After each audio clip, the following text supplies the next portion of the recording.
said fill in the blank. Yeah, so I think that's me. That is funny.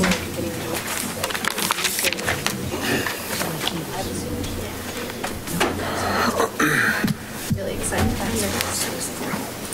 So this apparently didn't make it in the pack. Right. It's dated today. Oh, no. No. Oh. Oh, my God. Well, there was reference to it. Well, there was definitely reference to it. That's in Dark Horse, but I give a little letter itself.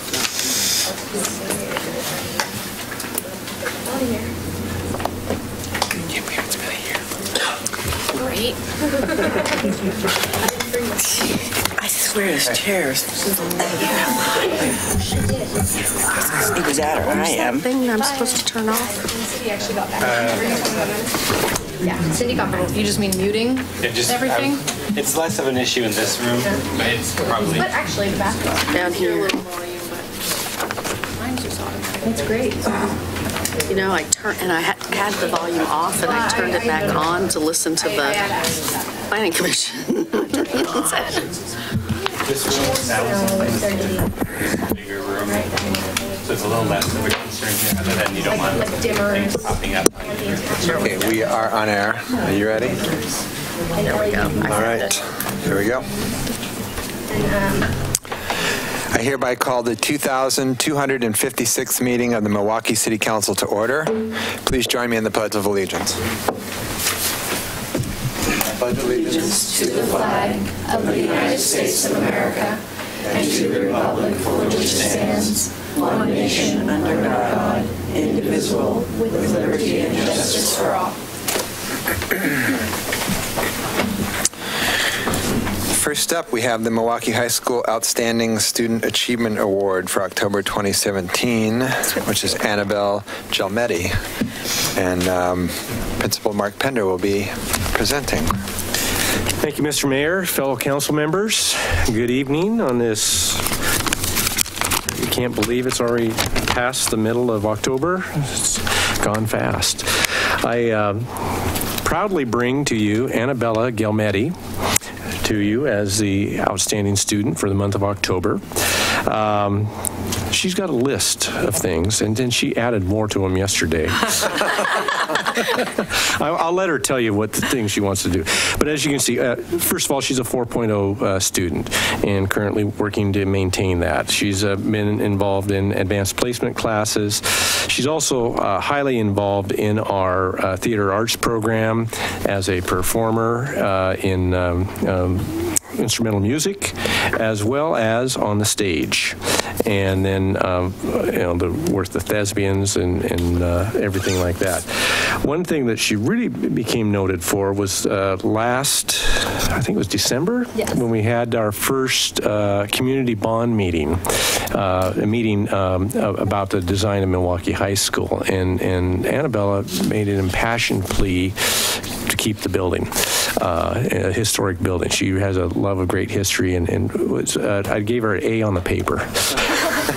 If I was grading it. It was quite well done, and since then she was asked also to be a member, the only student member on our bond design team for the new high school, or the remodel of the high school, excuse me.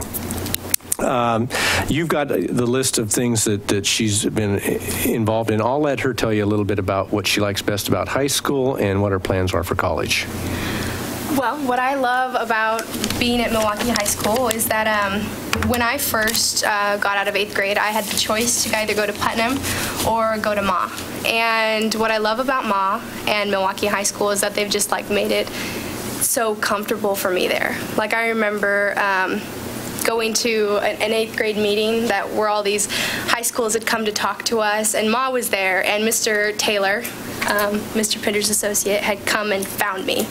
And he gave me a personal tour of the school, and I just have always felt so welcome there. And I feel like Milwaukie High School has given me so many opportunities to experience new activities I could do outside of school, like the plays, where I found out that I wanted to write musicals. And what I really want to do after high school is I want to study music, composition, and minor in physics or mathematics. And I'm really hoping to go to Harvard. I've been working for it for about 5 years, and I'll find out. soon enough, and that's really nerve-wracking, but but I'm super excited, and I'm excited to go anywhere because I love music, and I'm going to be successful wherever I end up because of the school. Thank you. Thank you. Thanks. We usually let each of the counselors say something. So I'll start with you this time, Sean. I noticed that you were president and the founder of the Milwaukie Mathematics Club. Yes. Could you tell me a little bit about what made you want to found a mathematics club? Well, I've always loved math. It's my favorite academic subject, aside from music. And I noticed in pre-calculus, you know, all of my super well-rounded, intelligent, lovers of math friends, you know, all of our grades started to kind of drop when we started pre-calculus. And what I noticed really helped that was when we had study groups. And so I decided to form the mathematics club for all grades of students who wanted to come and just do homework together.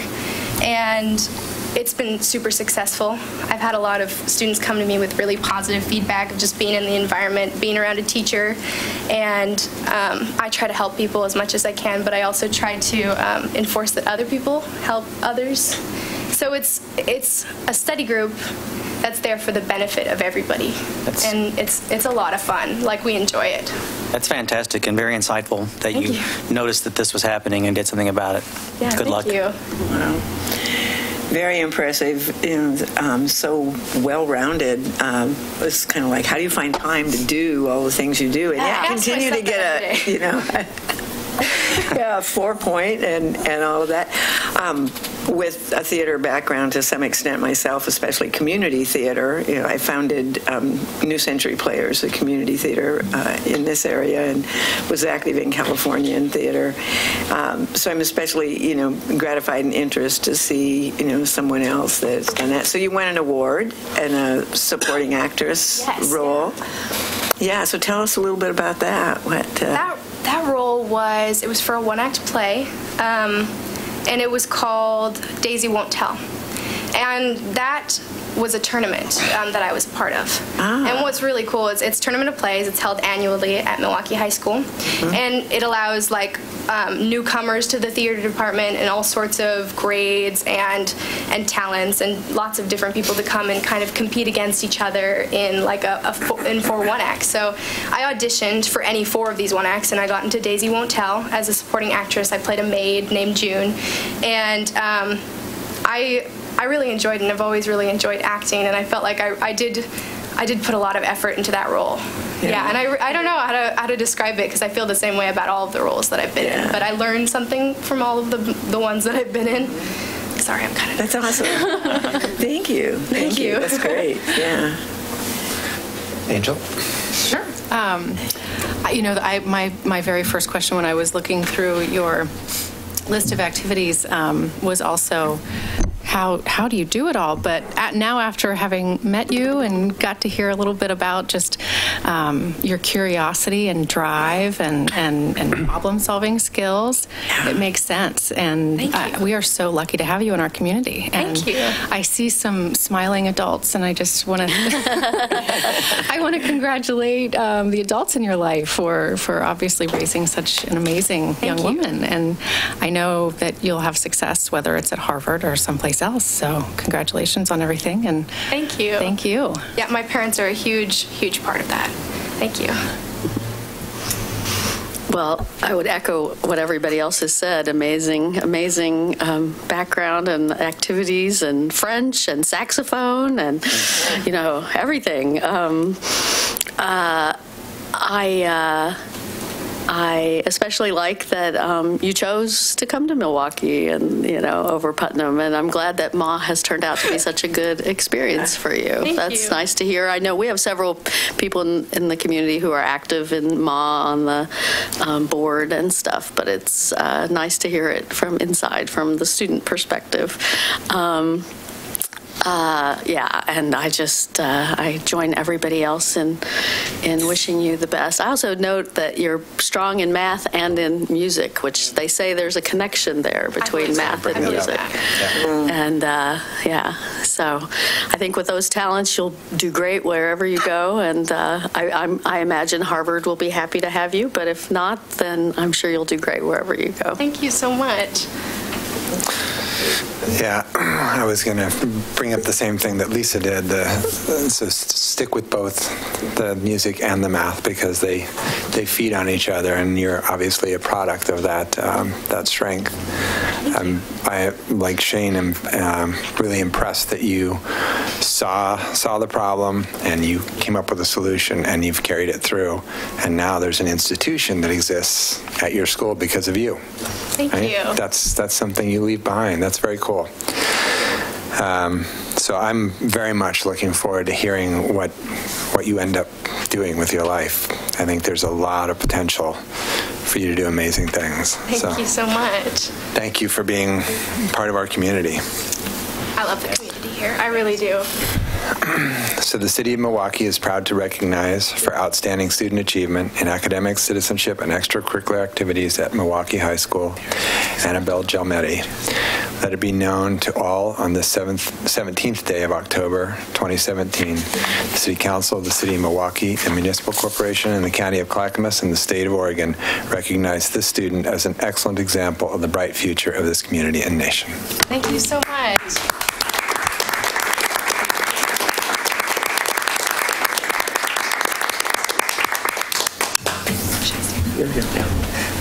Thank you so much. Very, very welcome. Thank you. I'm sticking around. You don't have to. She's going to check on me to make sure I'm saying the right things about the bond. Well, that was the other thing I was going to say. You should start a club. I'm glad she's on the. I'm glad she's part of the design process to hold your feet to the fire. That's right. If I had my own way, I could be the benevolent person. Thank you. We don't have much updates information from our last meeting.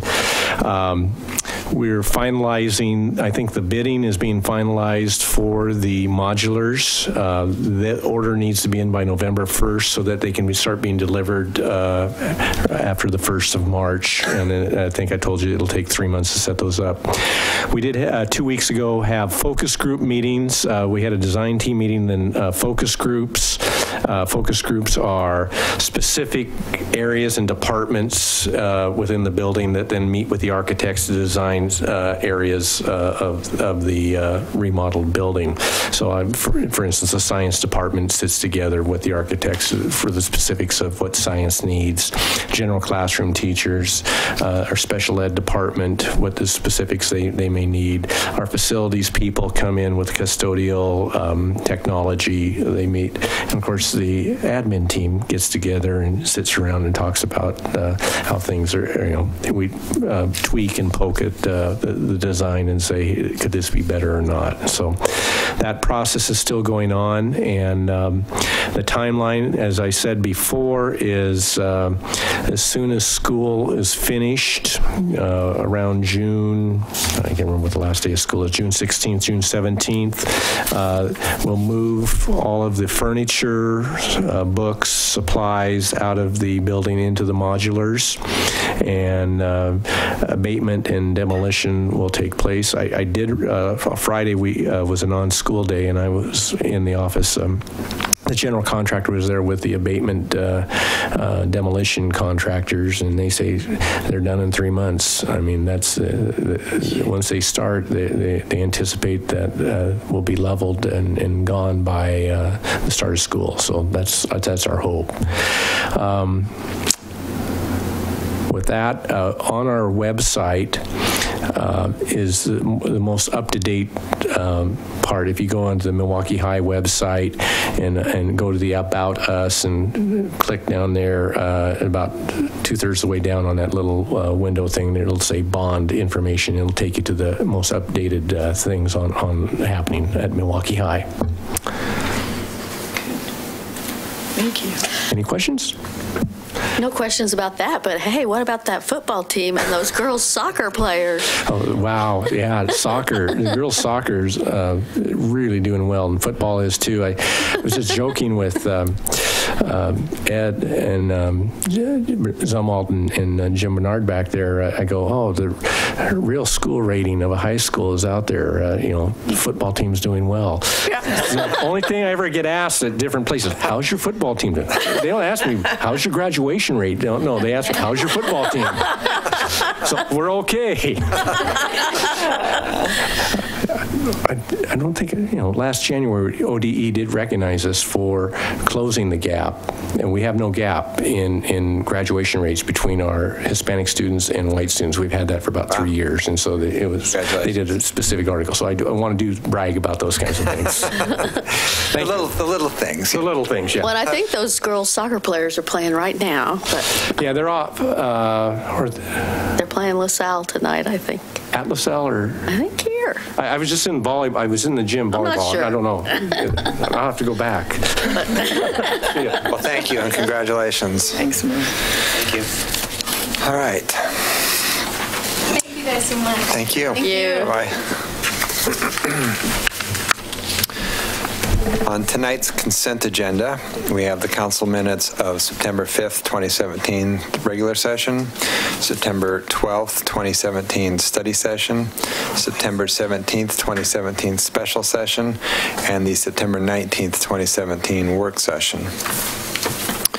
We have a resolution appointing the following individuals to the Comprehensive Plan Advisory Committee: Albert Chen, Ben Rousseau, Bryce Megorian, Celestina Dumaro, Chris Haberman, Danielle Eisenbeiss, Elizabeth Start, Everett Wild, Howie Oakes, Jessica New, Matthew Bibeau, Neil Hankerson, Rebecca Hayes, Stacy Johnson, and Stephen Lashbrook.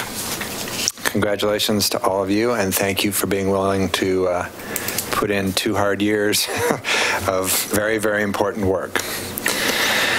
We also have a resolution acting as the local contract review board authorizing the city manager to approve a personal services contract with the Good Company for professional services related to the development of the public engagement of a climate action plan and execute a budget transfer of appropriations to fund the contract.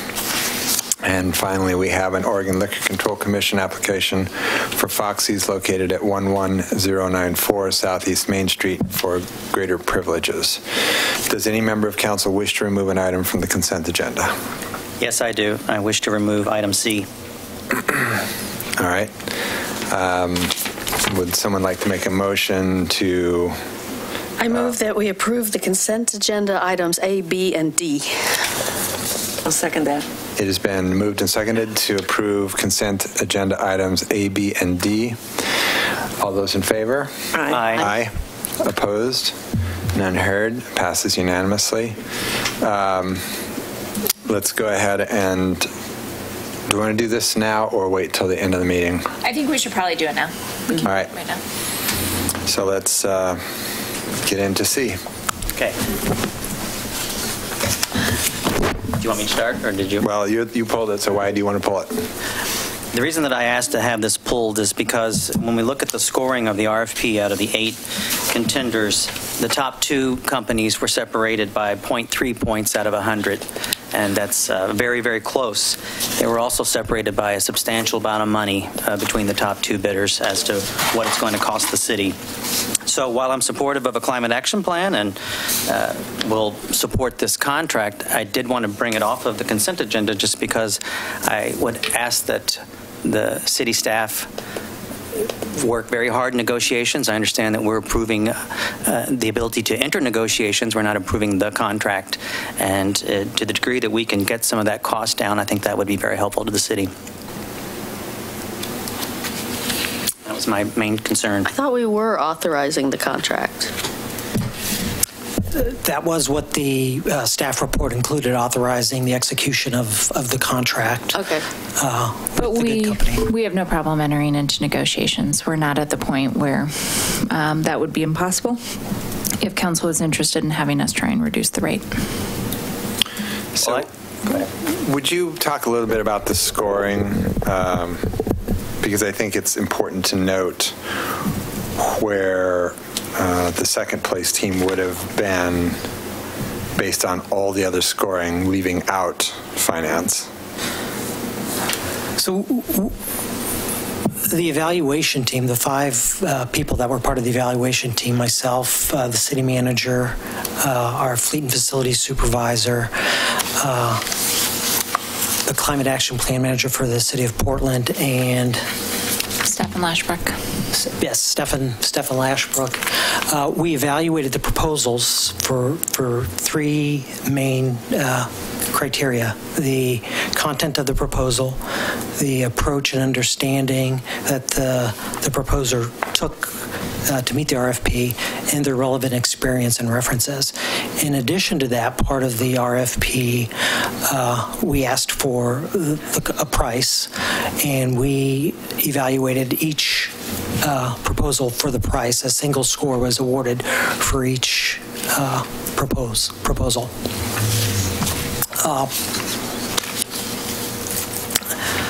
The Good Company scored the highest cumulative points of the 8 proposals that we evaluated, scoring a total of 369.2 points. Their average rating, where we just looked at the 3 criteria: content, project approach and understanding, and relevant experience, they had the highest average rating of 71.5. They were in the middle of the pack on the price. When we added those 2 together, the average rating and the financial rating, they came out on top with a score of 83.3. Geos Institute, their average rating, they came out with a 66.2 score, which was roughly 4.7 points below the Good Company. Their financial rating, they had a higher score there because their price was lower than the Good Company. And when we added those numbers together, they came out 0.3 of a point below the Good Company on the score. The important part of the proposal, though, were definitely the 3, the content, the project approach and understanding, and relevant experience. Project approach and understanding was weighted the highest. We gave that a weighting of 12, with the relevant experience and references having a weighting factor of 5. And I will say that certainly the scores were very close among many of the participants, and it was a hard decision to make. But we, following the rules of the RFP that we set out with, we felt that we had to make the recommendation that Good Company was the one to work with and develop a contract to bring to the City Council for approval.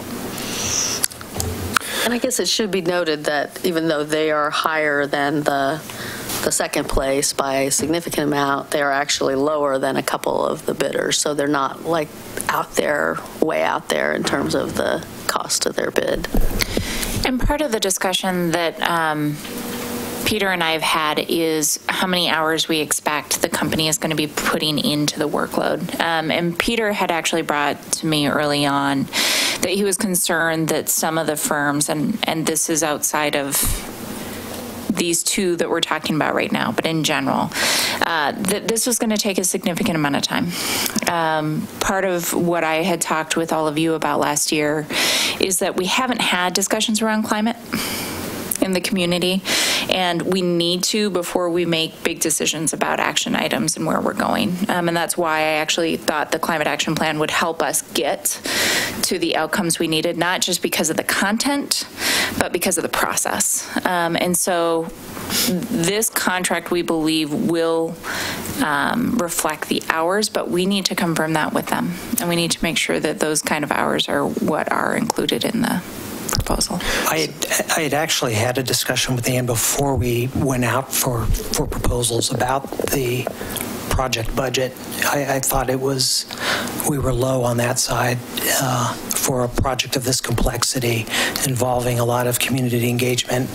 I thought it would be we would get proposals closer to the range where the good company was, and I actually thought it would be a little bit higher than even the highest one. So the proposals didn't indicate how many hours they were going to spend? All of the proposals had man-hour estimates as part of their proposal. The good company, their man-hour estimate was approximately 916 hours, spread over, an eight-month period, roughly. So that's my concern about going back and starting a negotiation on price, is that I'm sure they'll say, sure, we can come down. How much do you need us to come down? And then we'll do that much less work. I also was surprised at the prices that came in. I've seen what other cities have spent on doing a similar process, and I was surprised at how low these bids were. I'm very concerned about the ones that are sub 100,000. I just don't think they're going to put the time in to do it justice. I think, as Ann pointed out, this is a new conversation for this city, and it's critical not only to creating a good plan, but to creating a plan that the city is going to follow through on, because we've done extensive outreach and extensive work going in, so we know what our opportunities are afterwards. There's no point in doing a climate action plan if we're not going to actually accomplish the things that we plan to do. So to me, the outreach is hugely critical, and I would be concerned about beginning to whittle down what these folks think they need to do the job properly, just because somebody else came in a whole bunch lower. Well, to that point, I think you could also go back to GEOS and say, hey, your bid was low, could you put more hours in? I mean, anytime you negotiate with someone, you would get that sort of increase of time as well. So when I looked at them, I just thought there was such a small discrepancy in the actual final vote tally of 0.3, but just a huge discrepancy in the dollar amount. That was my concern, and so I just wanted to not do this on a consent agenda. And if council's prepared to vote for the contract as opposed to entering negotiations, I don't want to delay the process. I know we're on a timeline, and I get that. I also don't want the process and the time crunch to cost the city a lot of money that it doesn't need to spend.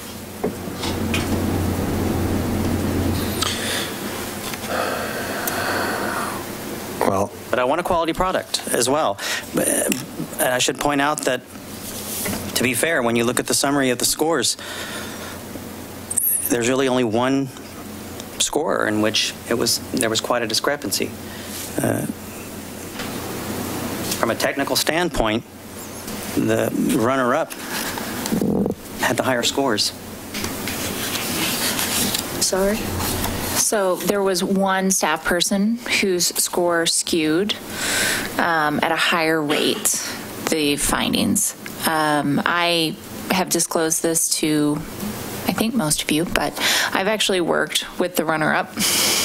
They worked in Salt Lake City and in Salt Lake County and Park City, so they provide a quality of product. I don't want to minimize that either, and I think that Councilor Abma is concerned that a single employee gave a very large range between those two scores, and that's part of what flipped this rate. Yeah. So it was more than just the financial. It was on the technical. One reviewer skewed dramatically their final results, in my opinion. Well, it's not even my opinion. I mean, it's math. So you're looking at this summary document? He is. It's actually that last page that you just pulled up. And it was our facilities team. Their numbers are significantly different than mine, Peter's, or Stefan's. Or I think it's Michelle.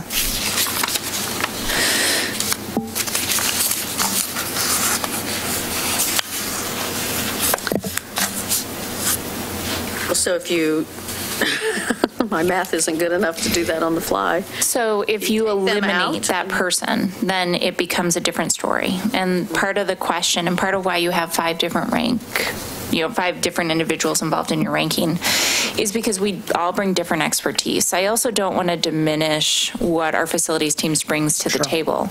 They have a disproportionate experience when it comes to how facilities work and how buildings work. And that's a big part of the climate action plan.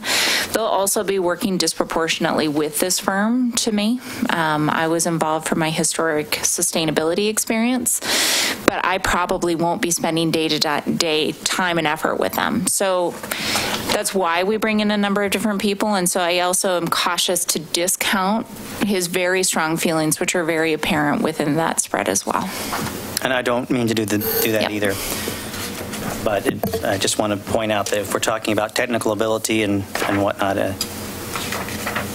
the summary shows that I think the second place proposer did very well as well. So when you kind of evaluate it by man hours that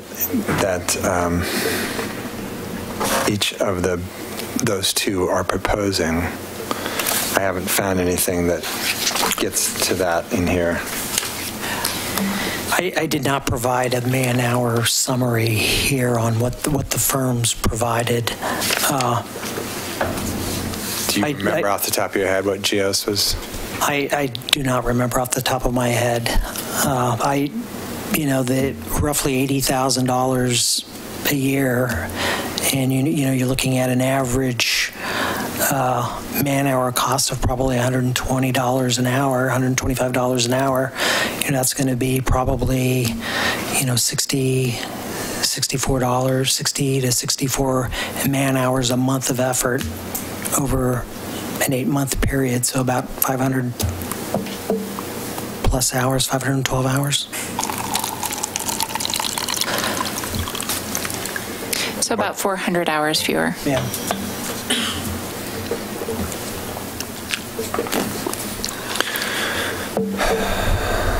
So I will also give you the spiel around timing, just so that everybody has the understanding of why we're a little nervous about timing. You set this goal, and we made a commitment that we would try and bring you a product by a year out. There is zero chance that we will have this to you by April of 2018. At this point, if you look at the proposal, it's by July of 2018. You also saw tonight that we're doing the comp plan, and the comp plan plans to take the findings from this report in by October of 2018. That is a very thin amount of time in order to take the findings and incorporate them into that process and into that document. So I'm saying this more out of caution about taking too long to make this decision. The longer it takes us to negotiate the contract, the longer it will take us to get this document into the comp plan.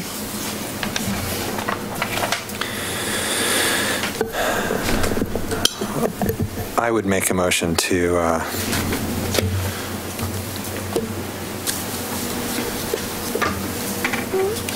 acting as the local contract review board, authorize the city manager to approve a personal services contract with the good company for professional services related to the development and public engagement of a climate action plan and execute a budget transfer of appropriations to fund the contract as is. I'll second that. Any further discussion? Okay, it's been moved and seconded to, as a resolution, to pass a resolution acting as the local contract review board, authorizing the city manager to approve a personal services contract with the good company for professional services related to the development and public engagement of a climate action plan and execute a budget transfer of appropriations to fund the contract. All those in favor? Aye. Opposed? Opposed. It passes 4-1. So go ahead. Thank you. Thank you. Discussion. Thanks, Peter. I also just want to, probably out of order, but want to say how much I appreciate how this discussion happened. So thank you to Councilor Adma for bringing his concerns to us in advance. It gave us a chance to really look at it. There were some things in the staff report that were incorrect. Just so the public knows, we ended up providing an updated spreadsheet to the council, and that'll be published. So this is a relationship, and it's a chance for us to work these things out. And sometimes we're in agreement, and sometimes we're not. But no matter what, I deeply appreciate that Councilor Adma brought us his concerns, and invite all of you to continue to do that as well. Thank you. And thank you again for Peter and staff responding very quickly. And I guess I would add just one thing that, I mean, there was some talk about one vote skewing, and that might make people think that somebody was trying to load the vote, but it was just a difference of opinion, right? That person also ranks several other competitors highly. It just didn't happen to rank the number 2 person highly. So correct. And part of this is we're also working on our contracts and procurement process and policies that will be brought to you in December, and then moving forward into the new year. This is a great highlight for whether or not practices need to be trained out to the staff differently. We don't have consistency across all of our departments, and when you have new people come on board, they have different experiences from their previous employers. And so Kelly and Haley and that team will also be looking at how do we help people do this consistently. Thank you. All right, this is the part of the agenda during which council will hear citizen statements regarding city business. Those wishing to speak must fill out a green speaker card available on the table in the hall and identify agenda item number 4, audience participation. As council has other business items on the agenda this evening, speakers will be limited to 3 minutes each. Because the information provided during the public comment may be new to some councilors, the city manager will respond at the next council meeting to those comments that require follow-up. Before we begin, is there any follow-up reports from the October 3rd, 2017 audience participation? Ms. Ober. Briefly. So the last meeting we talked about the train crossing and doing a quiet crossing in Island Station. I've been notified that that is on the agenda for the Island Station NDA meeting tomorrow night, and they are going to be holding a vote a month later just to give people some time to talk and to sort of think about what the discussion is tomorrow night. And also to get it in the pilot. Yep. So we are working with them. Stefan Lashbrook is actually going to go and facilitate the second meeting just to make sure that there's good dialogue and that everybody has as much information as they need in order to make a decision as a community. So we're working on it, but just wanted to give you a heads up. Okay, thank you. I only have one so far. That would be Cindy Cole. Come on up. So state your name and address for the record, please. When you come on up to the microphones. I have no idea what That's all right. Can I explain that time? So you'll have 3 minutes. The lights will it'll start out green, and then when I think it's the last minute, it starts flashing yellow, and then it goes red. Beeps when the one on the right starts. The white one starts flashing. No, the yellow one will start flashing when you have a little bit of time left, and then the red one goes off when it's okay. When you're I'm just going to read a letter that I wrote. Okay, that's great. Okay. This is about the Greenway plan. Which?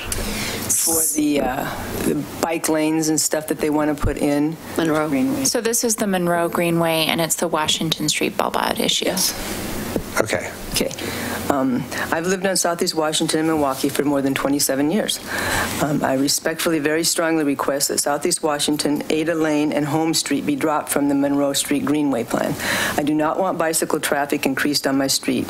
These streets are full of many older folks, including myself, as well as my grandchildren. I do not want bicycles buzzing down my street too fast, as so many bicyclists are prone to do, making it bad for those who are considerate. And if Washington Street is used, I would have many of them watching my house and car looking looking for things to steal. I've already had my car broken into and things stolen from my property as it is. I do not feel safe.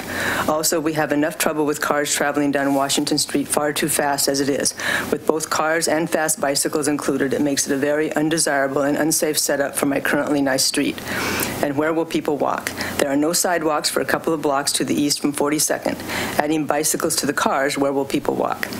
If the reason you are wanting to use Washington Street is due to a tiny bit lower grade to Washington than to Monroe, which is what I heard, that seems to me just insane and ridiculous. I said, come on now, the bicyclists are used to hills and they can handle a tiny bit more grade. Also on Monroe, I have been frightened too many times by bicycles roaring down Monroe Street east of 42nd as it is. I know firsthand because I hit an older teenager a couple years ago that was flying extremely fast down the hill on Monroe late at night with no regard for side streets and no lights on his bicycle, and there was no way I could have seen him. He had to go to the hospital and his bike was destroyed. He could have been dead. The reality we have to face is that, as I learned the hard way by hitting someone, I just do not believe that most bicyclists will slow down and respect the fact that Washington or Monroe are residential streets, because if bicyclists are on a road where they believe they can drive faster, they naturally do it, which is a huge risk for our residential areas. Washington Street and its homeowners do not want to deal with this on our much slower-paced, quiet residential street. Safety for the many children and grandchildren and school buses and families and elderly and yards and homes in our neighborhood should come before the convenience of bicyclists. Please, please do not use Washington Street for bicycles. There are other better options. My opinion is I feel you should use Monroe initially, coming off the railroad headed east, cross 42nd to 44th, the side street just past Grace Point Church, then route the bicycle lane north over to King Road. Less expensive, less risk, and better for everyone. And then that was the end of that issue. And then it's another smaller issue. Please tell me why they are replacing all the corners on Southeast 42nd between Monroe and Railroad. They are already wheelchair accessible, and I do not like the fact that you are narrowing up the entries and exits from Washington and other streets. I'm almost done. Cars will be much too close together at intersections. And how in the world will bikes get through past the cars when having a narrower street from the ramp installation as well, which makes traffic conflict even worse? That makes absolutely no sense to me. It only adds more risk to drivers, bicyclists, and the disabled. Thank you very much. Thank you, Cindy. Thank you. So just to sort of touch on your last one, we're about to do paving on 42nd. Pardon me? We're going to be paving 42nd. I understand you're paving. It looks like they did cutouts where they're going to make bigger disabled things. We're required to put in ADA ramps. The city is required to do that? Okay. Whenever My concern is that the road is going to be so narrow you can't fit two cars side by side coming and going. So at the next meeting, there'll be a more in-depth report on this, but that's the basic reason. Okay, because of that. It's a requirement. Yeah, the whole thing just doesn't make sense to me at all, why they're doing all that, and I don't know. Our road has no sidewalks for most of it anyway, so where do people even walk? Where do wheelchairs go on our street? They don't. You know? I don't know why there's no sidewalks there. We'll bring an update at the next meeting. I also, just because it's come up a couple of times, have looked into this issue and wanted to make sure that you were aware that a lot of individuals are confusing where the road cut is as being where the bulb outs are going to come out to, and it's not actually the case. We have to cut further out to allow for room to put all the framing in order to have the staff and the equipment into that area to fill it around. Yeah.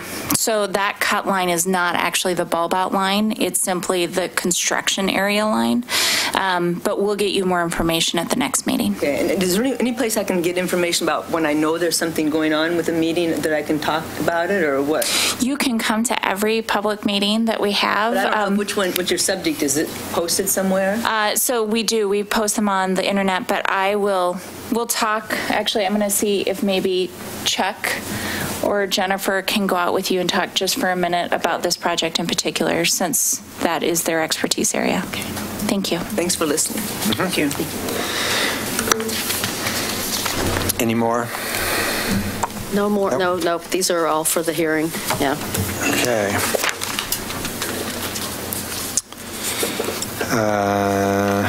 Due to the anticipated amount of time required for tonight's public hearing, we will rearrange the agenda to hear other business items 6A and 6B first. So first up, we'll have the right-of-way encroachment permitting code amendments and ordinance, and this will be introduced by Engineering Director Chuck Eaton. Thank you, Mr. Mayor, councilors. What you have before you tonight is the final version of the right-of-way encroachment ordinance, or at least I hope so.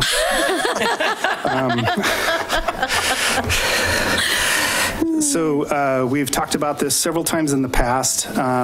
This is basically the same ordinance with two corrections from the last council meeting. The one is we did get rid of the duplicity of distance calls to today's nomenclature. And then the second is we noticed a small correction that we would have to make in section 19501, which is the new section 3 within the ordinance itself. Give us an RS page for that. RS 135. Okay. So section 3 was added to this ordinance since the last time, and that is because currently that code says you can't have anything allowed in this code, so we cleared up that. Accessory structures in that code is defined as fences and walls and et cetera, so there would have been a conflict between the two codes. With that, I'll take any last minute questions or... I had. Sorry. Go ahead. On the first whereas, where it says Publix, I think it needs an apostrophe, but also at the end of that sentence, I would prefer to see that it reads that it's in the public's best interest to allow private encroachments into the public right-of-way under certain circumstances.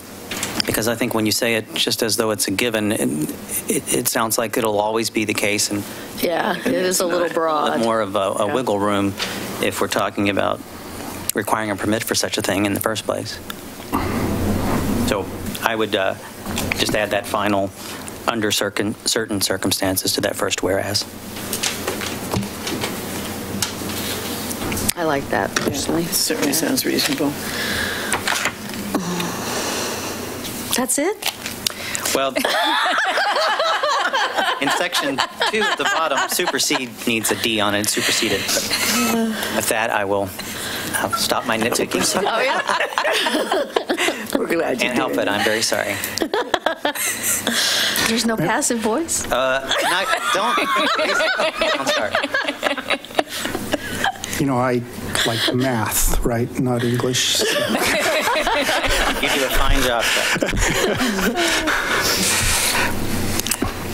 Any other nitpicking? So Go ahead. I move for the first and second readings by title only and adoption of the ordinance amending the municipal code by adding a new chapter 12.14, adopting provisions for encroachments within public rights-of-way and easements with the 3 minor changes to the resolution or the ordinance as stated by Councilor Abma. I'll second that. All right, it's been moved and seconded for first and second readings by title only and adoption of the ordinance amending the municipal code by adding a new chapter 12.14, adopting provisions for encroachments within the public rights of way and easements with 3 amendments, 2 Scribner's errors, and the third whereas. First whereas ending with under certain circumstances. What was the second Scribner's error? Section 2 should say which have been superseded with a D, and then the first whereas Publix is an apostrophe S. Oh, okay. That's the one I missed. Thanks. Any further discussion? No. All those in favor? Aye. Aye. Opposed? None heard. It passes unanimously. Thank you, Chuck. Ms. Ober, would you please read the ordinance by title only twice? An ordinance of the City of Milwaukie, Oregon, amending the municipal code by adding a new chapter 12.14, adopting provisions for encroachments within public right-of-ways and easements. And again, an ordinance of the City of Milwaukie, Oregon, amending the municipal code by adding a new chapter 12.14, adopting provisions for encroachments within public right-of-ways and easements. And Mr. Stauffer, would you please poll the council? Council President Beatty? Yeah, aye. Councilor Parks? Aye. Councilor Abma? Aye. Councilor Falconer? Aye. Mayor Gamba? Aye. Motion is adopted 5-0. Ordinance number 2152. All right. Now the next item we have is the Kronberg Park Path Alignment, a follow-up. Okay. I'm here. Great entrance. Thank you. All right. Did you get our presentation? Are you slow today? I'm slow today. Oh, slow today. Okay. So this will be introduced by our Assistant City Engineer, Jennifer Garbely. All right. Okay, so let's start Kronberg. So last time we met on September 5th, we came to you with two options. You identified to staff that you would like to see a curved linear option.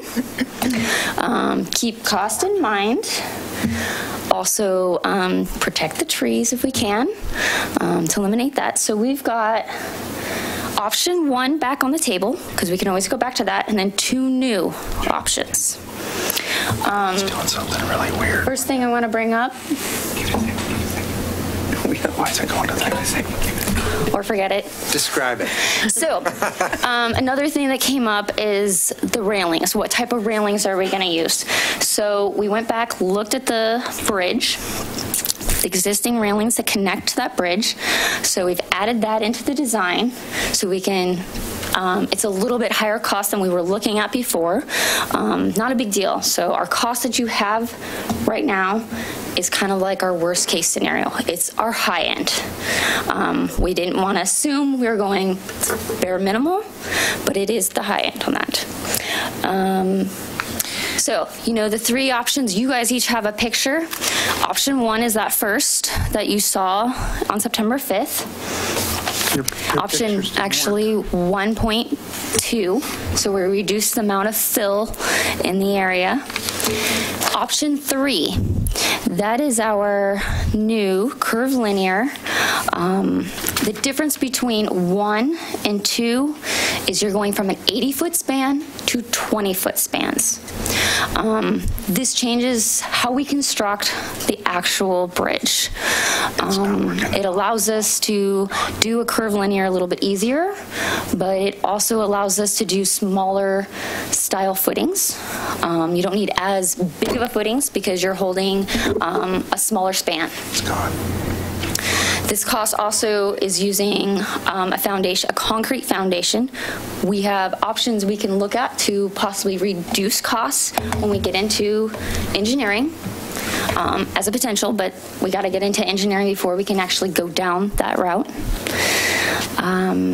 Option 4 is kind of bringing in a boardwalk option. And the reason why we are actually proposing this option is because not only does it reduce costs a little bit, but it saves more trees. We went back out on site. We identified 3 additional firs that are... You want it in 4? There's 4 for you. Pointer? Can you point to my fir trees? So they're up in this area. If we look at going with option 3, most likely we'll lose 2, if not all 3, depending. It's just we have to put in much deeper foundations, and we're going to be too close to them. They are in the right of way, so we can take them out, but they looked in decent shape, and I thought it was worth it to try to save them. What are your questions? Well, I liked both of those new options better than what we had before. My concern about the option 4 concept is ODOT. It feels like we're going to be dealing with ODOT more intimately with that option than we will with the other option. And my experience of that is it costs you a lot of money and takes a lot of time. So, I realize that we're in the right-of-way at the very beginning of this thing, no matter what. So maybe it won't make any difference, but I'm sort of counting on you guys' expertise on that. I mean, we have to deal with them anyways. So I feel it's not. It doesn't really matter. If it's a little or a lot, right? I mean, we have to work with them. It's just, I mean, they also have to review the plans. They're connected to this project, so we're not getting out of that one way or another. Let me just make sure I understand this one. So it's the black, starting from the closest to the River Road. The black is concrete, is at grade concrete. Mm-hmm. And then the green is boardwalk. And so by boardwalk, you mean? Just a small bridge, right? It's it's lower to the ground. It doesn't, you're kind of only 1 to 3 feet off the ground, much smaller kind of path. It's still concrete, but it just has smaller, more stilt-like instead of a big foundation. And do you put rail on that, or you don't rail? You don't have to if you're not too high up. It just depends where we're at. We might have a little area that we might put a rail if we get a drop-off. It kind of just depends when we get to design. The big problem with that area is the sequoia tree. Right. So to go around the sequoia tree. So we would have, I mean, that's why the boardwalk would be there. There's no way to do an at-grade. If we do an at-grade there, we could do an at-grade there, but that would require retaining walls, which would then have to also support ODOT's roadway, so they become a lot different classification. So we're trying to stay out of that. So it's at-grade concrete, boardwalk, at-grade concrete, and then elevated. Yes. Okay. Yeah, so I can't point. So it's hugging. So up right where the kind of blue, purplish, that's where your at-grade would then start and move through your nice curve. Right. So the staff report called out that we had in previous discussions concerns about proximity to McLaughlin, and did we need and said we could plant a planted screen or something here. I guess I would just say my concern about proximity to McLaughlin is not so much that stretch, because somebody who's at that point is surely going to stay on the path and cross at the light. My concern is the other, for sure, the at-grade crossing down toward the 22nd Street intersection.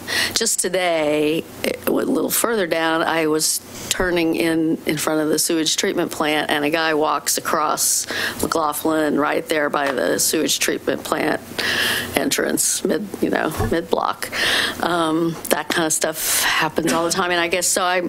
With this big loop, I understand. We wanted it curvy and not a big straightaway, but I guess with this big loop bringing people closer to McLaughlin there, that's kind of a concern for me. So the reason why we are coming a little bit there is because the parks would like to put in some soft paths and some nodes and some things that would connect in that area. Mm-hmm. So we do need to pull it kind of back a little bit, so we have room for that.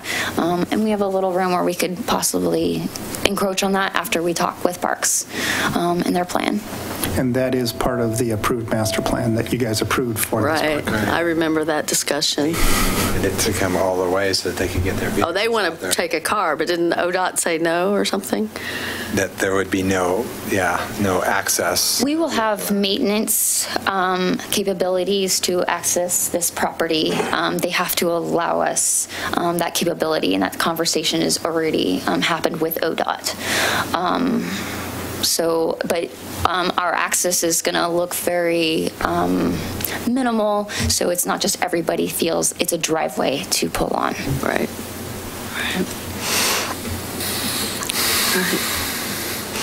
And just so that everybody's on the same page, I've had 2 different conversations, one with the Oregon Transportation Commissioner to ask about variances on the whole standard around it has to be strong enough for an ambulance to drive on, and he's looking into that for us.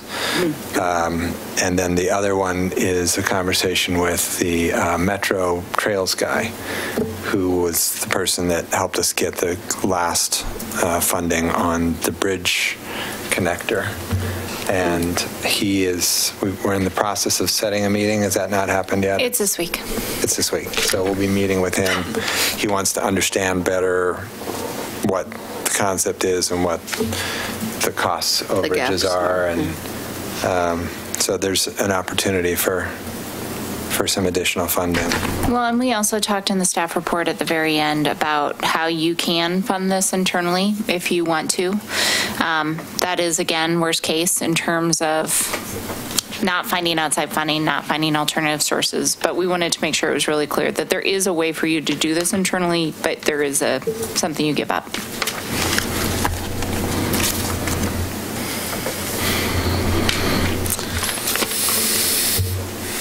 So, and are you convinced we'll lose trees if we do 3, or think that's just likely? I mean, where's your? No, we will have to lose a couple trees. I mean, it's just, yeah. Okay. Yeah. Not that to say that option 4 is not losing any trees at all. But all options, you're going to lose a couple trees in order to put this in. Right. But those big fir trees, yeah, we're going to be way too close to build the structure. So on your plan on the second to last sheet, it identifies the 2 firs as a 38-inch and a 24-inch fir that would have to go out with the option 3. We save more on option 4. And option 4. So we save more trees on option 4. Yeah.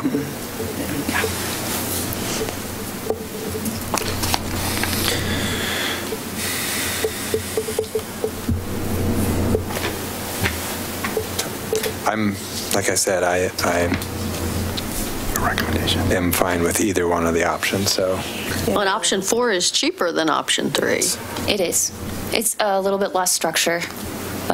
So yeah, why wouldn't structure. we do that then, right? Staff, you recommend option 4? I recommend 4. I feel the straight path, which is just even a little more cheaper shown in your report. First of all, it's a straight path. I worry about, people bombing the road, the path. But also in 4, we have the option to look at engineering value items, especially in how we build the foundation, that could possibly reduce or come even close to what option 1 is. So there's more engineering features that we can address. And so for 3 and 4, I looked at, hey, how would you build this kind of on the top end so I don't have to come back to you for additional funds? This is where we're at. And that's why I think option 4, it brings a nice curve line in here. You're really walking along the trees. You get to be out part of, nature. And then we potentially could, I do have a $350,000 contingency in there, which is a nice number. And I hope to bring that down. But we never know. What happens if ODOT requires something and we need to adjust for that? All right. And that's when we'll find out through design. Okay. Cool.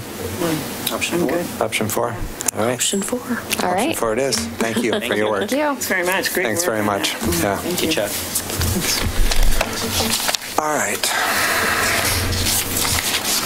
We will now proceed with the public hearing.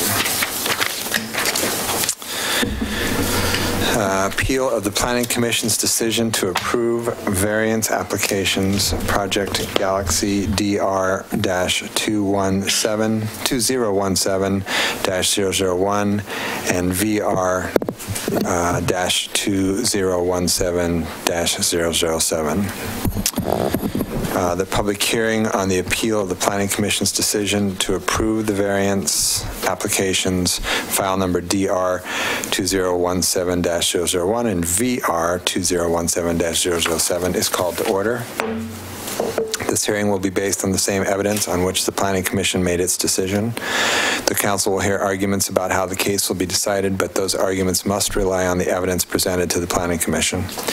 All persons wishing to speak on issues germane to this appeal must be recognized by the council to speak. Such testimony should be limited to the presentation of argument and commentary on the evidence already in the record and should not include new evidence. Any new evidence presented to the City Council by any party will not be considered or relied upon in the Council's decision-making.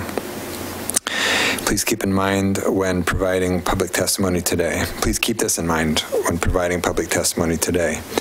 Any accounts of evidence such as facts, photographs, maps, drawings, reports, or your personal observations of the site that was not available to the Planning Commission when it made the decision being appealed will not be considered by the council. All other testimony that is directed to the applicable approval criteria or other criteria in the zoning ordinance and comprehensive plan believed to be applicable by the speaker will be received and will be used by the City Council in coming to a decision on the application. Audience demonstrations or other disruptive behavior will not be tolerated. We, the City Council, are here to listen to testimony and come to the best possible decision. The purpose of this hearing is to consider the appeal filed by Scott Churchill.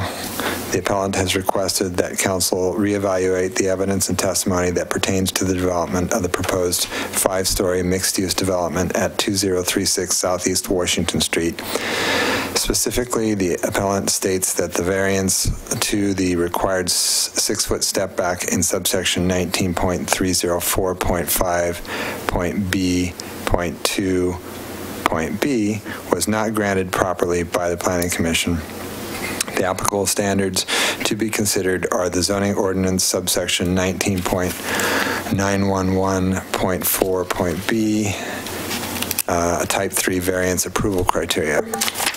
The order of business we will follow in conducting this hearing will be discussion of site visits, jurisdiction, and impartiality, staff introductions of the appeal, presentation of staff report, correspondence received, applicant, presentation, testimony in support of the applicant, appellant testimony, testimony in support of the appellant, neutral testimony, staff response to testimony, applicant's rebuttal and final remarks, appellant's rebuttal and final remarks, questions from the council to staff, and closure of public hearing and discussion decision by council.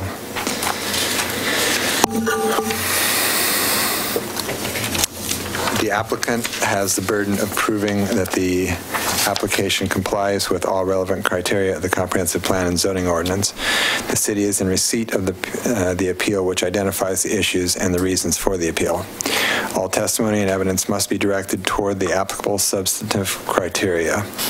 Failure to address a criterion precludes an appeal based on that criterion. Failure to raise a constitutional or other issue related to the application with sufficient specificity to allow a response precludes an action for damages in circuit court. Any party withstanding may appeal the decision of the City Council to the State Land Use Board of Appeals, according to the rules adopted by that board. Persons withstanding are those who testify or sign the City Council attendance sign-up sheet at the back of the room. Has any member of the City Council visited the site? Yeah. Yes. As have I. Does any member of the City Council wish to announce an ex parte contacts or any actual or potential conflict of interest? I don't. Yes. Yes. As do I. So go ahead. With respect to conflicts of interest, for the record, I am an attorney with Metro. Metro provided a letter in support of this application. Metro also is providing some grant funding under its transit-oriented development program. I advise the solid waste department at Metro. I do not have anything to do with land use or planning or transportation. We have protocols in place at Metro so that Metro employees do not speak to me on any issue that they believe may come before the City Council. And we are very strict about that, and it's something that I'm very strict about. So I do want to put on the record a potential conflict of interest, and I'm going to participate. I would similarly just disclose that as an employee of Stolburn, our attorneys have provided legal work on behalf of Guardian in our real estate and transactions department. I don't work in that department. We also have protocols in place to separate me from any work that may potentially come before Milwaukie City Council. In an abundance of caution, I did seek guidance from the Oregon, the Government Ethics Commission, which I previously provided to city staff, so that's on the record, which states that I do not have an actual conflict of interest, but wanted to make sure that I make that disclosure, and will always make that disclosure, and will always seek that guidance to make sure that I do not have any actual conflicts of interest. You had something to say? I don't have any conflict of interest issues, but just in the realm of you did X for ex parte contacts too, right? So ex parte contacts, I had a citizen post a comment on Facebook regarding this application. They were actually, the posts to which they were commenting had nothing to do with this application, but they were commenting on this application, so I supplied that to the recorder to put in the record, and it is in the record. The commenter was Matt Manili. And also I would just disclose that I serve on a nonprofit board with the former owner of this property, Jim Bernard. We have only met probably twice since this application has been in process, and he has not discussed this application with me. I walked in the room once when he was starting to discuss it with someone else, and they shut up, and we did not discuss the application. Okay. After the decision of the Planning Commission and before I was aware of the filing of an appeal on this case, I was asked by a representative of the applicant to provide a comment for publication, and I agreed. After learning of the appeal, I withdrew authority to use the quotation because the matter was not final. City staff released a similar statement in place of mine, which had indicated that the development was important to the downtown and to the city's future.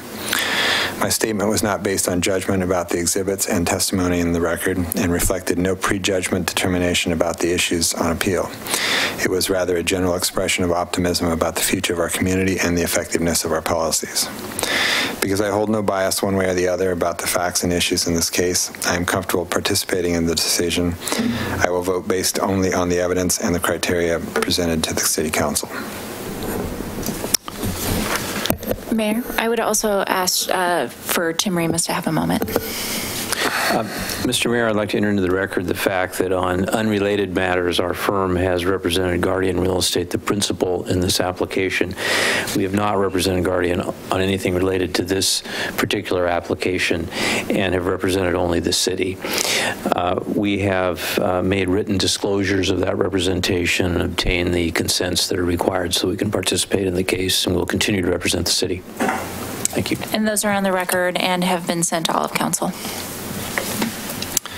All right. Does any member of the audience wish to make any challenge to any council member's impartiality or ability to participate in this decision? Seeing none, I will now entertain any objections to the council's jurisdiction to consider this matter. Seeing none of those either. Let's proceed to the staff presentation.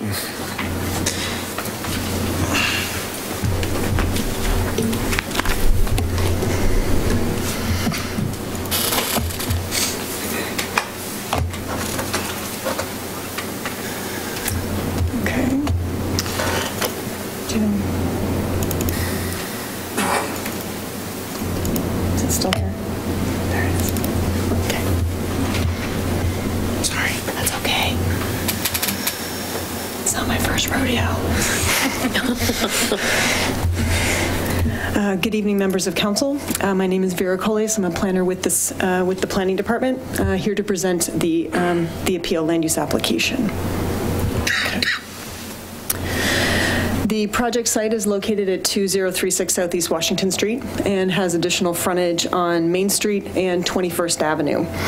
The project site is approximately 25,500 square feet in size and currently contains an auto repair building as well as an attached retail building. The site is less than 100 feet from the Adams Street connector and is approximately 250 feet from the Orange Line light rail station on 21st Avenue. The property is zoned downtown mixed use. The proposal is the project is a 5-story mixed-use building, as shown here. This is the Washington Street facade on the slide. The building will have 7,190 square feet of retail and commercial space on the first floor and 110 multifamily dwelling units on the top 4 floors. Interior mechanical parking for 78 vehicles, as well as 94 bicycle parking spaces in the interior of the building are part of the project.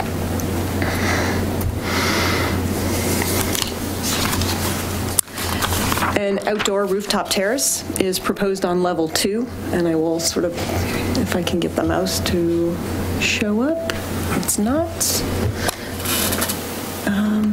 is here at level 2, providing outdoor amenity space for the residents of the building. It will also include stormwater planting areas.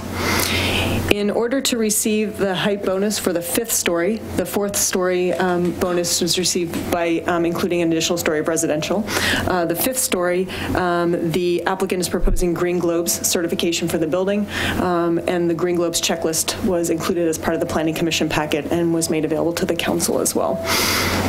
Variances to the 6-foot step back requirement for levels 4 and 5, and from the minimum driveway access spacing standards for the access point on Washington Street were approved by the Planning Commission. This is a summary of the applications and the approvals required for the project. The first is the downtown design review. Per section 907, applicants may elect to have a project reviewed through the type 3 downtown design review process, which the applicant did elect. Through that type 3 review, applicants can address downtown design review requirements through a combination of either satisfying certain design standards in the code, and in instances where they elect to not utilize the design standards or not meet those design standards, then they satisfy the purpose statement of that design standard as well as the applicable design guidelines, the downtown design guidelines. The proposed design meets all of the design standards in section 508 of the code, but for 2. And this and the downtown design review approval is not subject of tonight's appeal, but I will just let you know sort of what, at least summarize what the approvals were. The first design standard that the building does not meet is the horizontal building facade. It's required to have significant breaks every 150 feet. Breaks shall be at least 15 feet wide and should be continuous for the full height of the building. The building does not have those breaks in the 210-foot long facade on Washington Street, but design details were included in the facade in order to break up the facade without having actual significant breaks as detailed in the design standard. And the second design standard, 508.4E, for the upper floors along all block faces, a minimum of 60% of the upper floor windows are to be vertically oriented. This standard applies to the upper level buildings facades facing a street or a public space. And approximately 50% of the windows meet that standard. The applicant chose rather to propose windows that were much larger and without the actual breaks in the windows or the mullions in the windows. So they're very large windows, but they're not vertically oriented, they're horizontally oriented. There are 2 variances as part of this application. The first is to address driveway access spacing standards. The code requires that the driveway access to the building, they need to be 300 feet apart. Your mic isn't picking up anymore. You might need to pull it closer. It was... Or actually even the other one because it's also feedback. I think it's a room issue. Okay. Oh, do you? We need a new room. Let's just try it. Okay.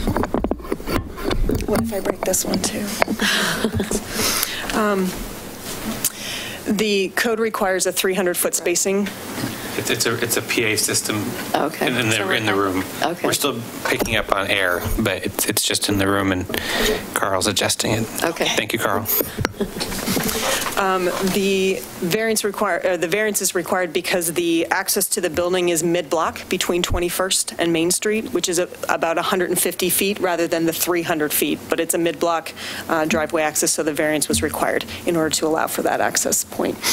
And finally, the code requires a 6-foot step back for all floors above the base maximum height for a proposed building. In the case of this project, the 4th and the 5th stories would need a 6-foot step back, and a variance was applied for and approved from that step back requirement. Just want to summarize the approval criteria for the applications that were submitted and approved. The first is for the downtown design review, compliance with Title 19, compliance with the applicable design standards in 508, and then substantial consistency with the purpose statement of the design standards and the applicable design guidelines in place. This was all included in your packet as attachment 2, the approval criteria. The appellant has not challenged the Commission's approval of the downtown design review approval, but the application was approved by the Planning Commission, and again, all but 2 of the applicable design standards are met by the proposed design. And in the findings in the notice of decision, all of the design guidelines are laid out in excruciating detail of how the project responded to all of those design guidelines as well. For the variance criteria, an application for type 3 variance shall be approved when all of the criteria in either subsection 1 or 2 have been met. The applicant chose to submit the variance with the discretionary relief criteria that you can see here on the screen. And those include an alternatives analysis that provides analysis of the impacts and the benefits of the variance proposal. And then the variance is to meet one or more of the criteria that it avoids or minimizes impacts to surrounding properties, has desirable public benefits, responds to the existing built or natural environment in a creative and sensitive manner, and finally that impacts from the variance shall be mitigated. Now on to the basis of the appeal. As noted earlier in the presentation, buildings are to provide a step back of at least 6 feet for any street-facing portion of the building above the base maximum height. In the case of the subject property, those are for the 4th and the 5th stories. The proposed development does not have that step back for the 4th and 5th floors, and a variance is required. It was applied for and was approved by the Planning Commission. The appellant, Mr. Churchill, provided arguments as the basis for the appeal, including that the required step back is critical to the proper bulk and mass and pedestrian scaled experience of the building. And of course, the full application was included in your packets. I'm just summarizing here. And then the applicant and the argument was also that the applicant's design solution for the lack of the step back, which is the cantilevered shadow box, which I'll show. We have some images here in a second. That in fact increases the bulk and mass of the building, and it still falls short of the intent of the code. The appellant did include photos of example projects that include the step back, and you can see here. Both of these examples of construction here in the Portland metro region include those step backs.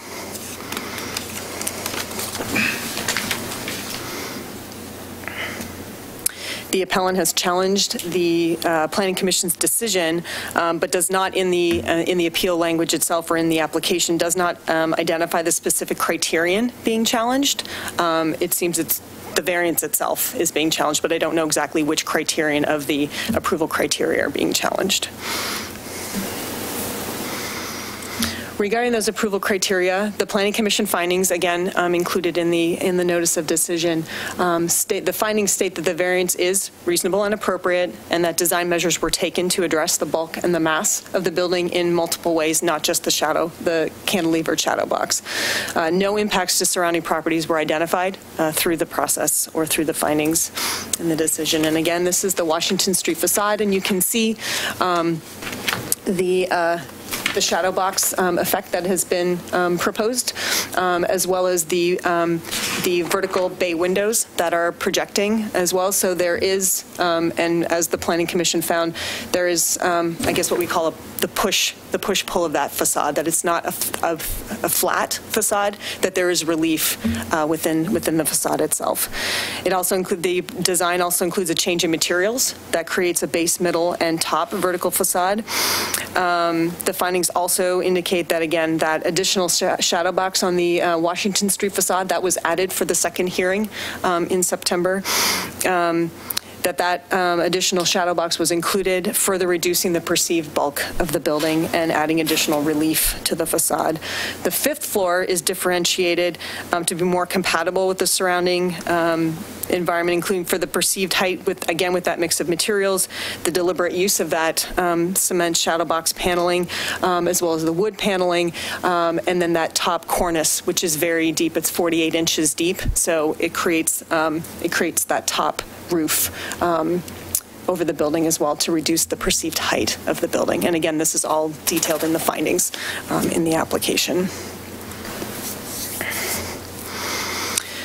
So in summary, as far as the approval criteria are concerned in the Planning Commission's findings, the combination of the shadow box, the articulated vertical bay windows, and the deep cornice on top, on the roof at the 5th floor creates the illusion of the step back on the 4th and 5th floors. And so the variance was approved, given that these alternative design solutions were presented as an alternative to the strict requirement of the 6-foot step back. This is a photo of the 21st Avenue facade of the building as proposed.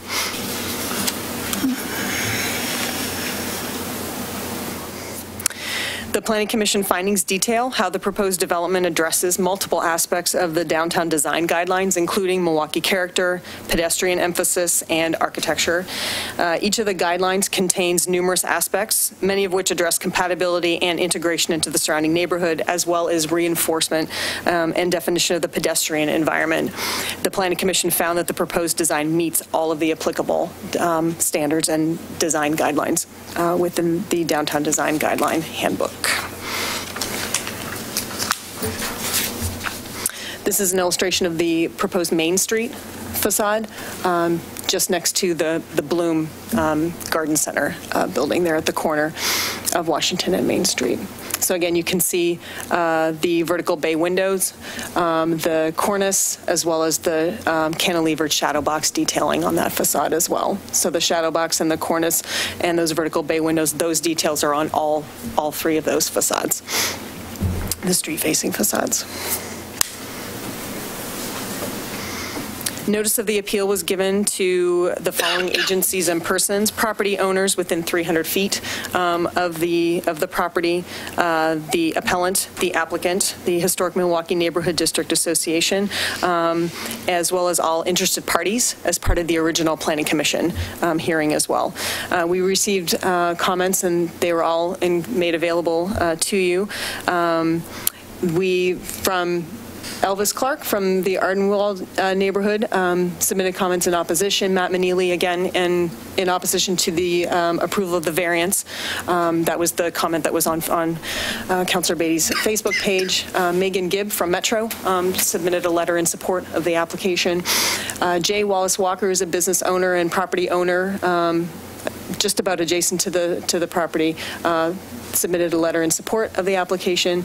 Mike Miller from Somewhere Drive in opposition to the variance, approval of the variance, as well as Mr. Ed Zumwalt, again, in opposition to the application. And Vera, there's also an additional dark horse one that's on the dais. That letter was received in August as stamped. That was part of the Planning Commission application, Perfect. But it wasn't included in the collection of all of the comments as requested by council for all of the comments that had been submitted for the application. So I brought it in hard copy. And I want to make sure that I'm understanding, so because I'm also seeing in the full compilation that you put together for us names that I don't see here. The full compilation that you requested included the Planning Commission letters. These are the comments that were received specific for this hearing. Correct, right.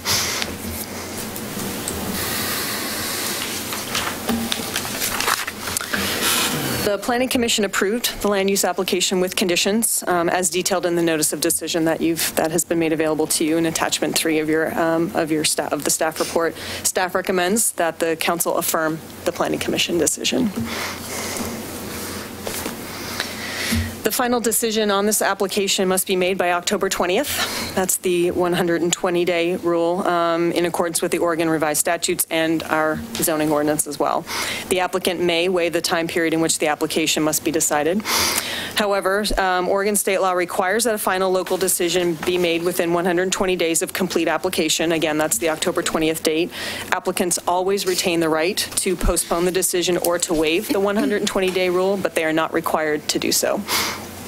The decision on this application must be made this week unless a special meeting is scheduled or the applicant opts to waive the 120-day clock.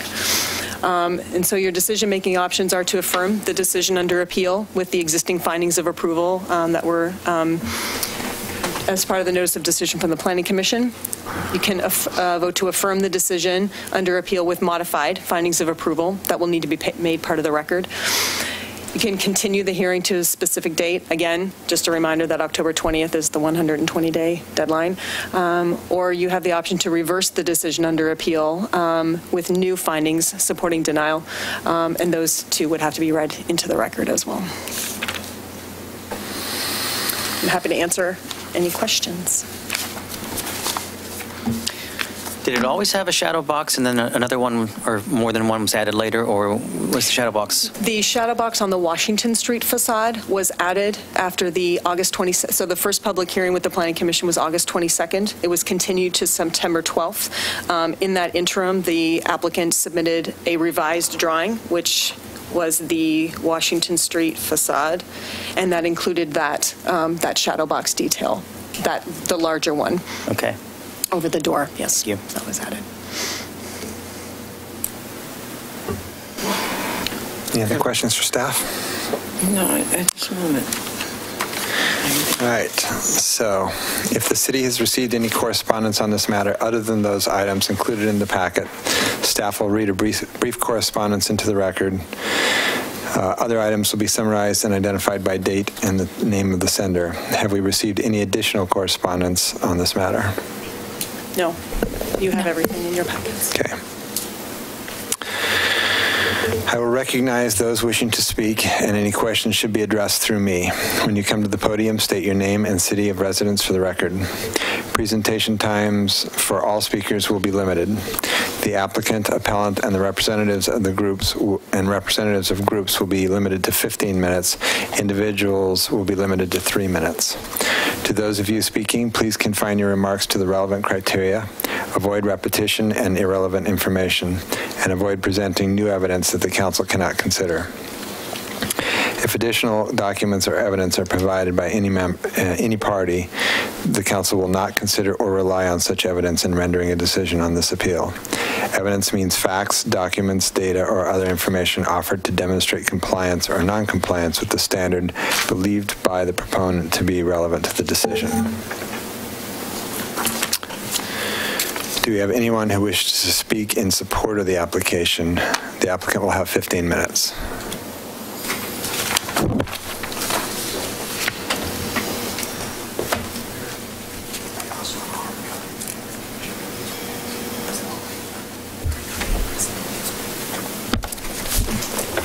Good evening. Can you hear me okay?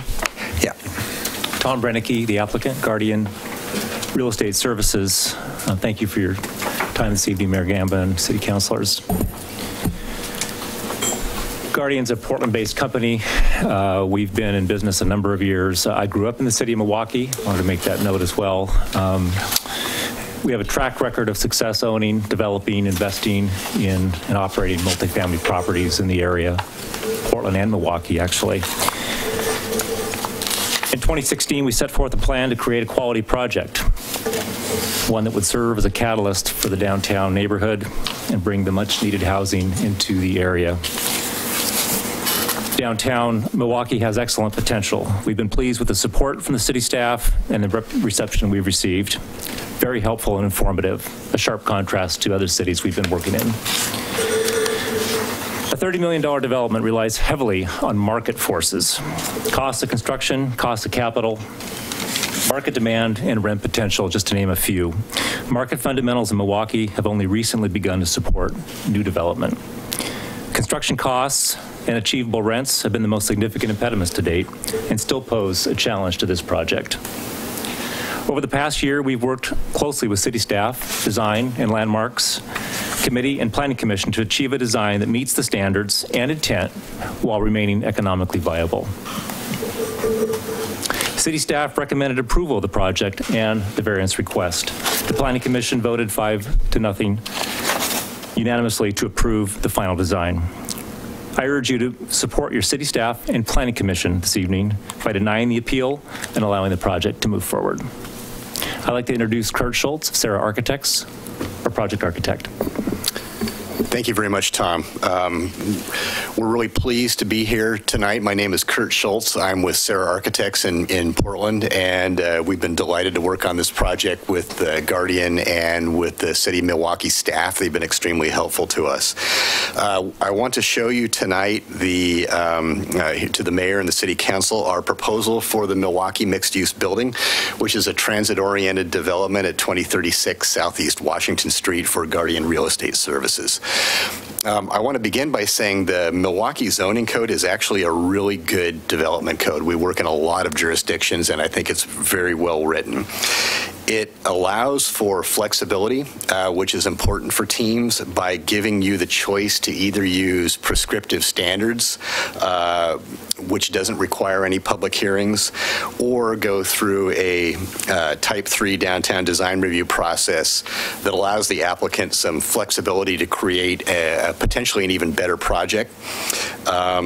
And also to allow for variances to certain standards of the code. And we did choose the higher bar process to go through the public hearings.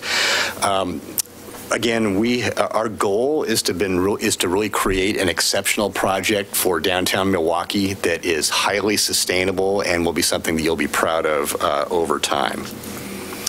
So I want to give you just a brief project overview. Vera did actually a very good job, so I'll be able to do this pretty quickly. Again, this is an L-shaped site that's about 25,000 square feet at the intersection of Main, Washington, and 21st Avenue, near the Max Orange line to the east, and the Milwaukie Main Street station to the south. It's the old Bernard's garage location, and we're also aware the future home of the Milwaukie Farmers Market may be moving to Main Street, just to the west of our site. There is another lot just to the south of our property, so our property does not extend all the way to the Adams right away. On the ground floor, our primary goal for the project is to promote active uses on all sides of the building and reinforce the pedestrian experience and put people on the street in downtown Milwaukie. Our residential lobby is oriented to the east on 21st Avenue to be as close to the light rail station as possible. We have about So can I ask, since that is your residential lobby, will you not be, even though we use the address 2036 Washington, you'll be assigning a 21st There will be a new Avenue address assigned to the project. Okay. Yes, it's just the current address is 2036. Okay. We have about 3,500 square feet of retail on the east side of the building, also anchoring the corners, and another 3,500 square feet of retail facing out to Main Street and the new Farmers Market. Parking is accessed mid-block from Washington Street, and we have 78 mechanical parking stalls, and we chose to use mechanical parking, which stacks the cars and shuffles them as a way to minimize the amount of space devoted to parking in the building, so we could have as much active space on the streets as we possibly can. Up on level 2 through 5, we have 110 market rate apartments in an L-shaped building. On level 2, we actually set the building back from the ground floor below, which gives us the opportunity to have a garden roof terrace looking out toward the Willamette River on top of this podium, just a little bit above the Bloom building roof. We have an amenity space on level 2 that also spills out onto some common landscape area. We have private patios as well for some of the units, as well as stormwater gardens on this level.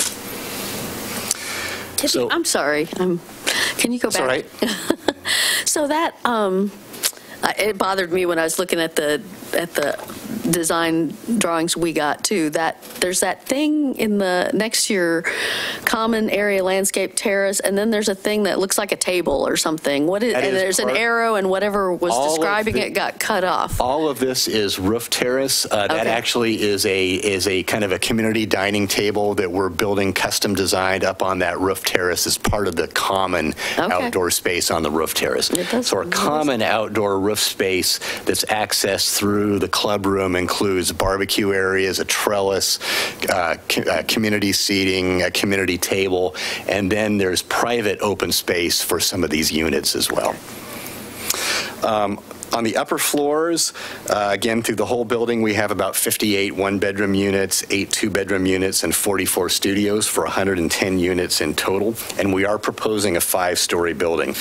As Vera mentioned, the 5 stories were earned through bonus section 19.304. Through the first item was through residential development, gained us a story and an extra 12 feet. The green building certification, which we're using, also gave us another 12 feet and an additional story. So that gave us the 5 stories and a height of up to 65 feet. And these bonuses are not discretionary if earned through that particular section of the code. So we are asking for a variance, which is the reason we're here tonight. So I wanted to go through the reasons of why we are asking for a variance and how we are mitigating that variance. The variance process is allowed through the zoning code to create flexibility within projects to make those projects successful.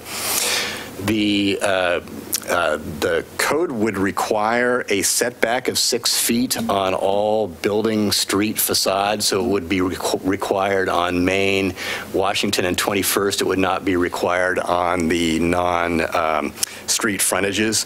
What we discovered in studying these is that we would lose over 5,000 square feet of rentable area for the project if we did the setbacks on those 2 floors, plus that would equate to about 16 units, so our unit count would drop from about 110 to about 94 units. There's also a significant cost to the project just in construction, as well as loss of revenue that it equates to an impact of well over $1 million to this project. That's a large enough impact that the project actually would not be feasible and would not be built without this variance being considered. So I'm going to dive into the variance a little bit more. We have built setbacks in many buildings before. We know how to do it. We know Sarah knows how to build them. We typically only build these on probably more our higher end or luxury market areas. But to the left side of your screen is what we're proposing, where we would stop at a building height of 57 feet. We are allowed to do a building height of 65 feet. So we are planning on building our building 8 feet less than what is allowed, and we're able to do that by not doing those six foot setbacks. We are differentiating the top story of the building through the use of a cornice that is built up on level 5, and we also have the overhang proposed, and I'll show you more details of that later.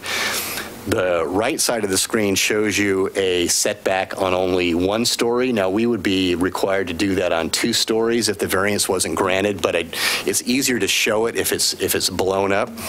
When you do these setbacks, there's a lot of construction complications that require us to drop framing, get rid of the water, drain the building, and if you maintain the same, even if you maintain the same ceiling heights within the building, we would have to raise the entire building a minimum of 3 feet, and we also would have the option of raising it as high as 8 feet, which we are not planning to do.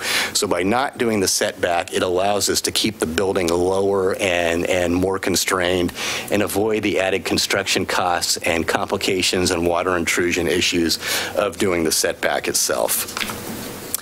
So the variance criteria really states, our variance is reasonable and appropriate and that the impacts be mitigated. So really our goal on this project was to create the highest quality sustainable building possible that exceeds many of the prescriptive standards of the zoning code as well as the Milwaukie design guidelines. And I think the result has been one of the highest quality buildings that our firm has had the opportunity to design anywhere, and it's comparable to I would say the highest end projects you may be seeing in, say, in the Pearl District in Portland. So I'm going to show you some building elevations. These are all two-dimensional, so they can be a little hard to read, so I'll jump to the three-dimensional images in a minute. But again, first off, one of the mitigations we're doing is we are only planning on building a building that is 57 feet tall. We have achieved a bonus through the bonuses of being able to build up to 65 feet tall, so we are building at 8 feet shorter than what we could build by not doing the setbacks. We also are doing an extremely high quality design and materials on all the elevations. We're doing a very significant base, middle, and top to the building that has very classic proportions. The base of the building is all brick with large storefront windows and canopies, creating a really active pedestrian street frontage. The body of the building is a combination of cedar siding and cement, thick cement panels that differentiate the middle portion of the building. We also have bay windows clad in cedar on all sides. Then we have an additional cornice that is built out on the level 5 floor line to differentiate the 5th floor of the building as well, to give it that base, middle, and top of very classic proportions, but doing it in a very warm and inviting and natural way.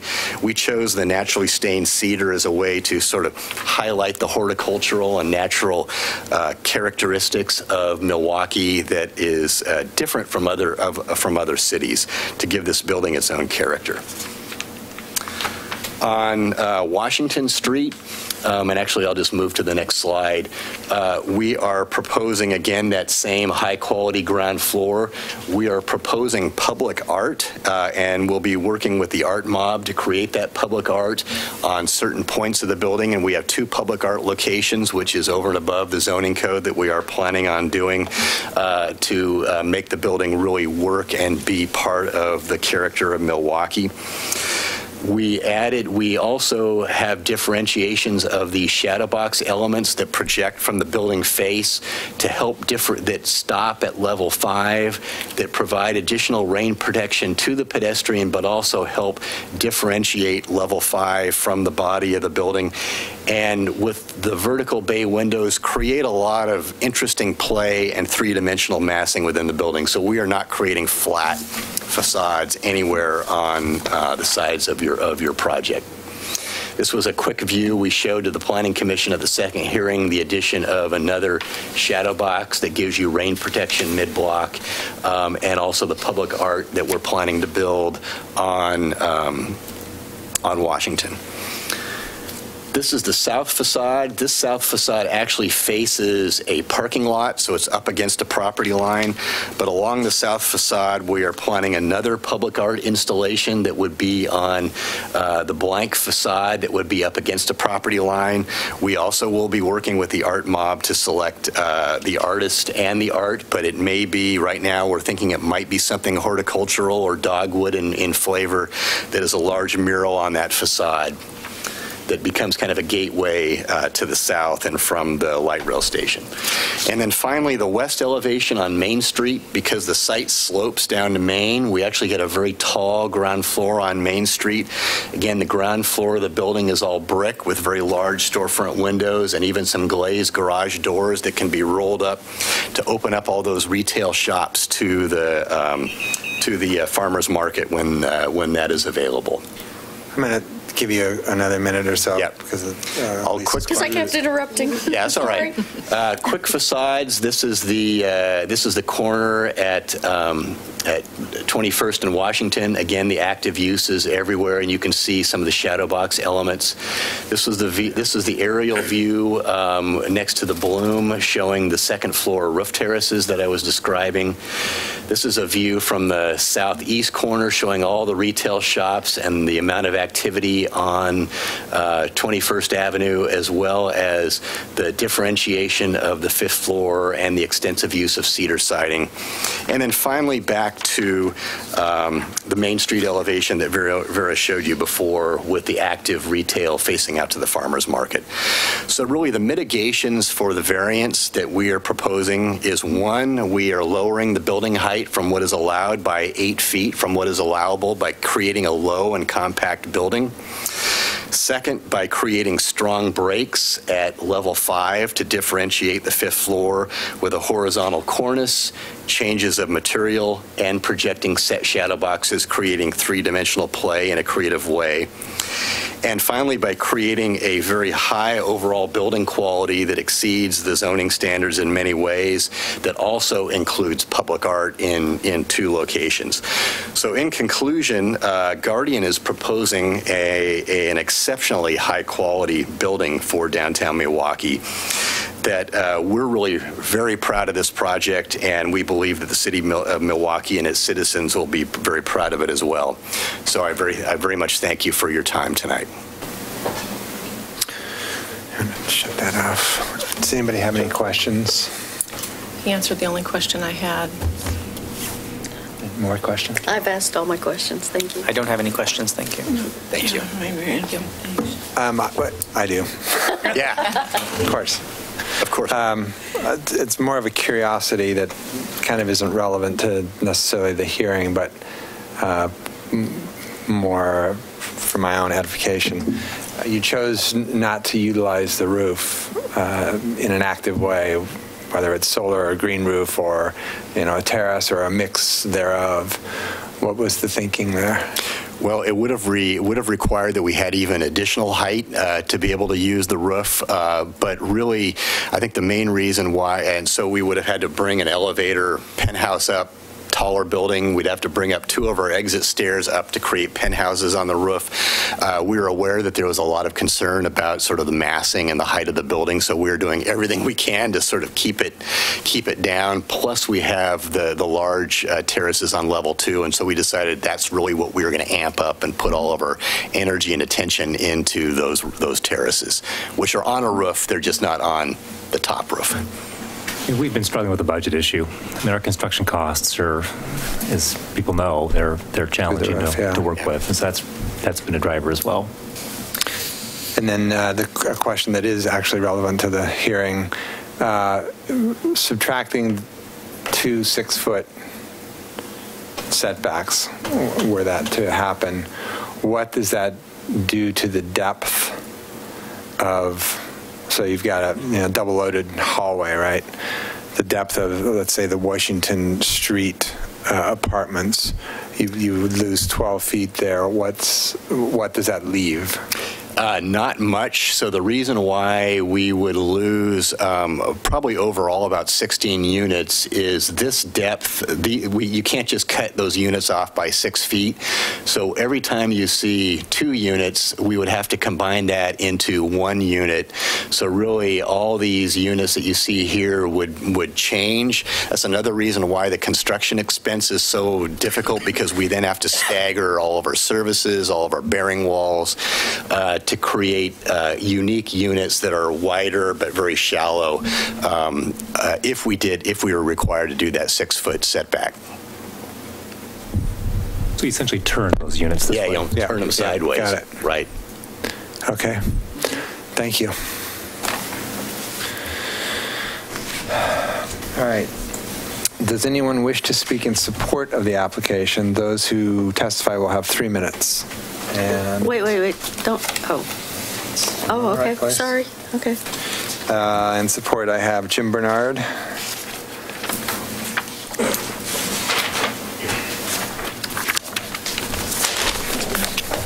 Oh, my 6-hour speech. Let's not. I'm Jim Bernard. I am the former property owner. I live at 10212 South New Arrow Road in Canby.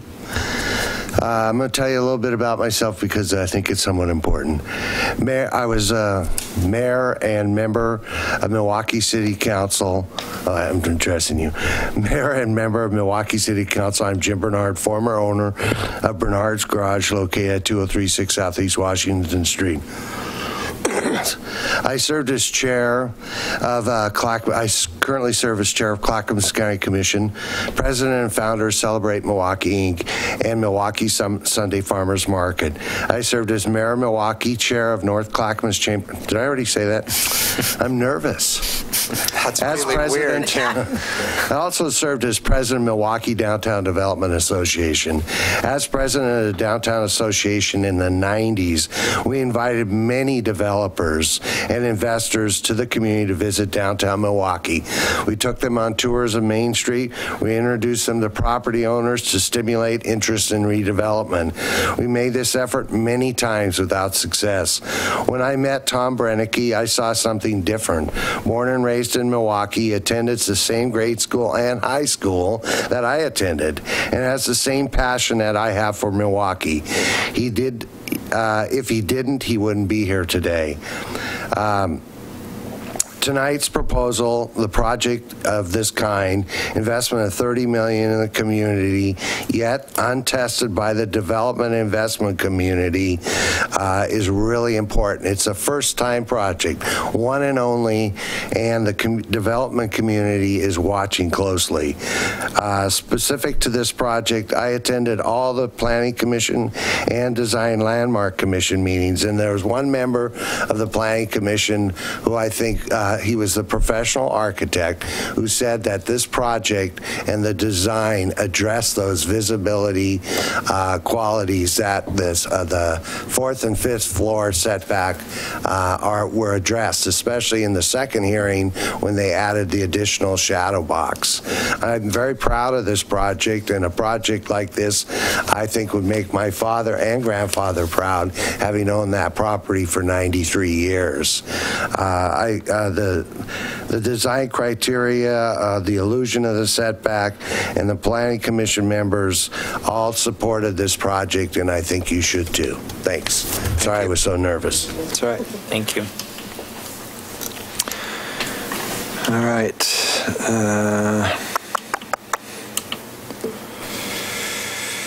Does council have any questions for the applicant? Which we already did. Okay, the appellant may make their presentation. The appellant will have 15 minutes. Mr. Churchill.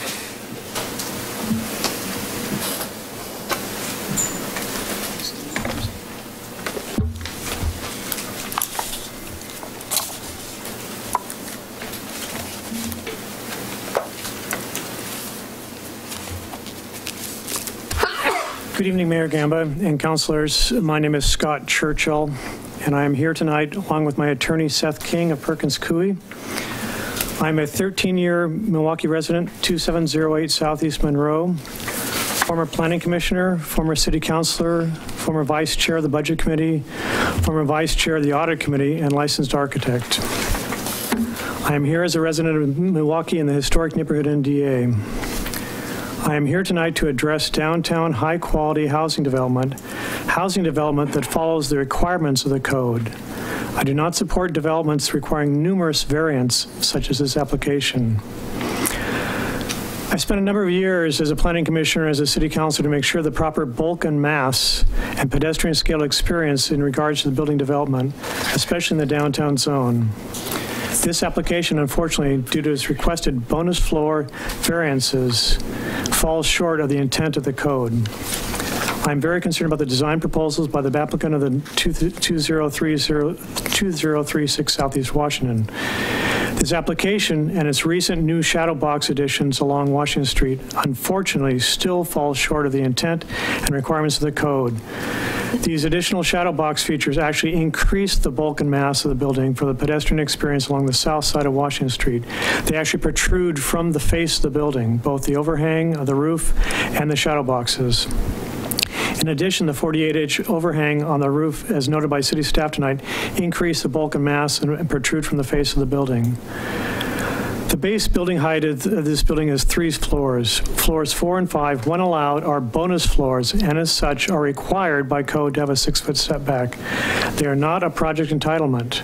This setback is critical to the proper bulk and mass and pedestrian scale experience in regards to the building development. These upper floors are not required. They are a bonus which requires a setback to reduce bulk and mass. Planning Commission and City Council worked hard to define how building height bonuses should be allowed.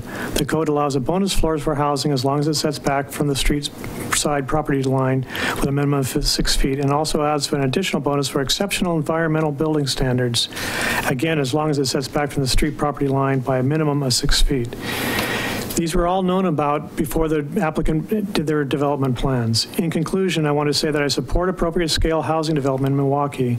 I'm requesting you do not grant this variance. The 6-foot setback for the 4th and 5th floor, as required by the previous Planning Commission and City Council, are very important to retain the part of the project development and in order to reduce bulk and mass and enhance the shadow experience, and that the additional shadow box along the Washington Street side does nothing to improve the pedestrian experience. Thank you for his attention to detail, and I now turn over the rest of our appeal statement to my attorney, Seth King. Good evening, Mr. Mayor and councilors. My name is Seth King. I'm a land use attorney at Perkins Coie. My street address, business street address is 1120 Northwest Cooch Street, 10th floor in Portland, 97209. And here tonight on behalf of the appellant, and we ask that you deny the project as proposed based upon non-compliance with the variance criteria. I've handed out to you a letter tonight. It includes argument only, no new evidence, and it does address each of the approval criteria that are at issue for the variance. And I'd just like to walk through those here briefly, if I can. The first criterion is Milwaukie Municipal Code 19.911.4.B.1a that requires the applicant to provide an alternatives analysis that analyzes the impacts and benefits of the baseline as compared to the variance proposal. And we saw several deficiencies in the alternatives analysis that the applicant prepared here. First of all, it did not identify the adverse impacts of granting the variance, which Mr. Churchill's just summarized there for you, that granting this variance will increase the bulk and mass of this project, will detract from the pedestrian experience, cast a larger shadow, which will deprive the downtown area of solar access, and it will also grant a special privilege to this property that's not available to others in the area. Additionally, the alternatives analysis doesn't consider the benefits of complying with the baseline code requirement. You heard a discussion of how complying with the baseline would adversely affect their proposed development and and cause potential economic impacts to the developer, but there was no discussion of the benefits of complying with the baseline, and those benefits would include producing a building that is more compatible with surrounding properties, that would enhance the pedestrian experience and would increase the solar access to the downtown area. And on the issue of the economic impacts to the developer, those impacts could be relevant if the applicant were seeking a variance under the separate economic hardship criteria, which I think were in Section 2. They have a choice of either 1 or 2. They chose 1, not 2. So by not pursuing the economic hardship variance, I'm not sure even that those economic impacts are relevant to the variance as requested.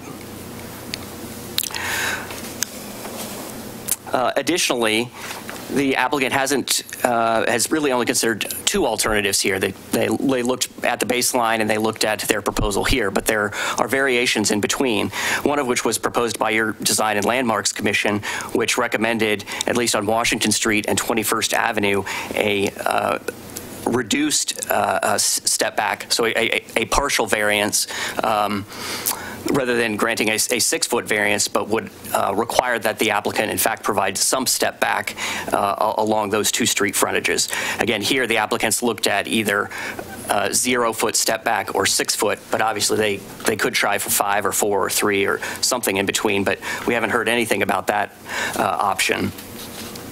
Additionally, another alternative could be that the applicant could step back on the top floor, so that maybe the 4th floor they had a variance for, but would meet the step back on the 5th floor. We heard nothing about that particular alternative.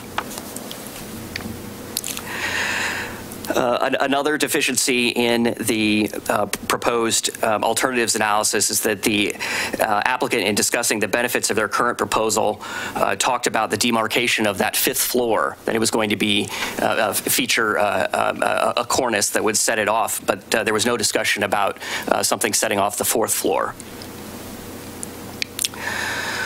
Next criterion has to do with the requirement that the variance be both reasonable and appropriate.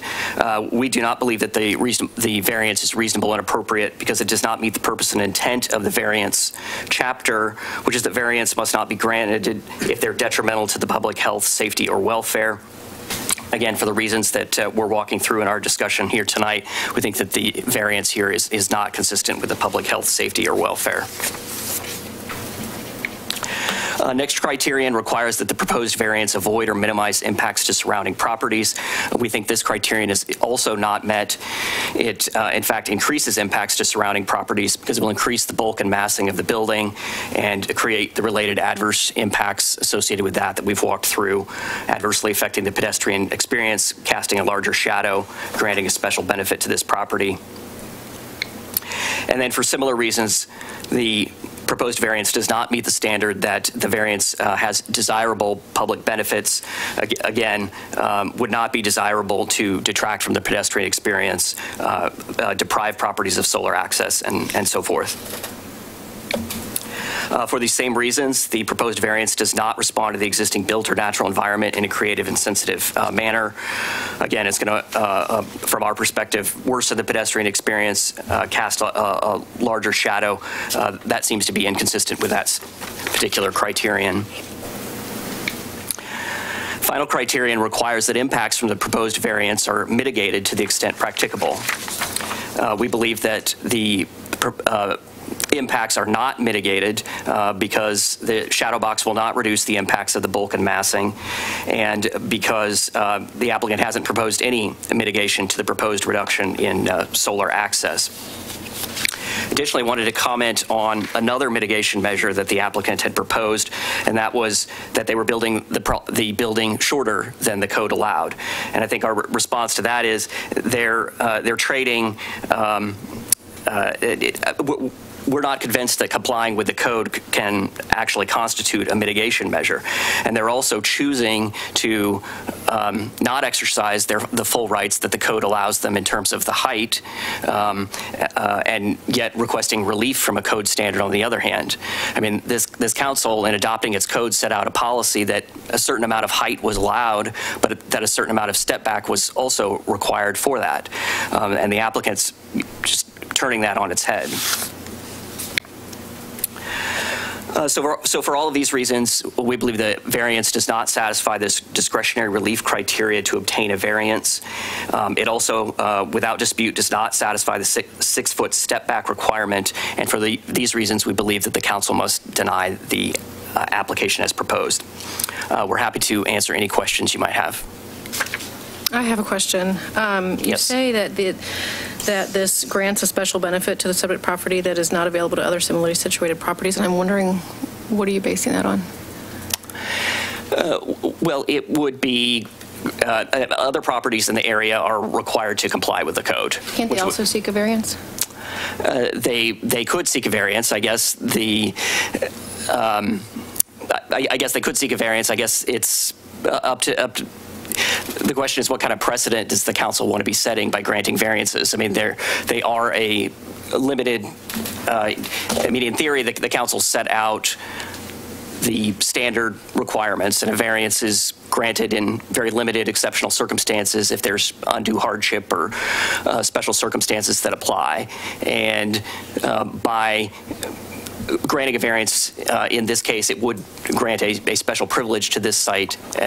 Again, the other properties would be required to comply with the code. And in addition to that, it's actually increasing the square footage of the project by 5,000 square feet as proposed by the applicant tonight. So that's an additional bonus to the project. But again, isn't that same option available to any other applicant that would come? Not if you're trying to apply with code, not in line with code. On a variance, because our process also includes a process for seeking a variance. A variance could also include going to higher than allowed heights, right? So you could go 12 stories with a variance process in theory, right? Well, I don't know if that... But I mean, a variance that's one possible variance. So then would that be some special benefit? I don't think so. That's why we're requesting not to support the variance on this application. Councilor, if I may just try again to answer your question, I think the concern that we're trying to point out is, if you were to grant the variance here, and if your theory is, well, any other similarly situated property could also qualify for the variance, I think it begs the question why you have the 6-foot step back requirement at all, because then you don't have to go through a variance process. So you could do the but I mean, I think it begs the question. You have established a city policy of having this 6-foot step back and a process for variances.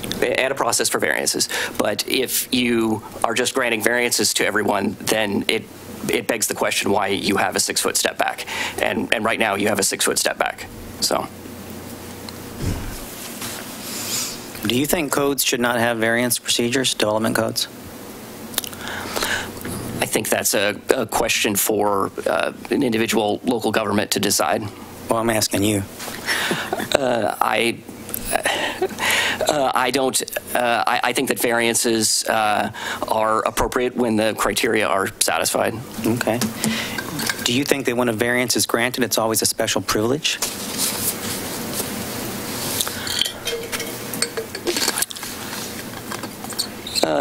No, not necessarily.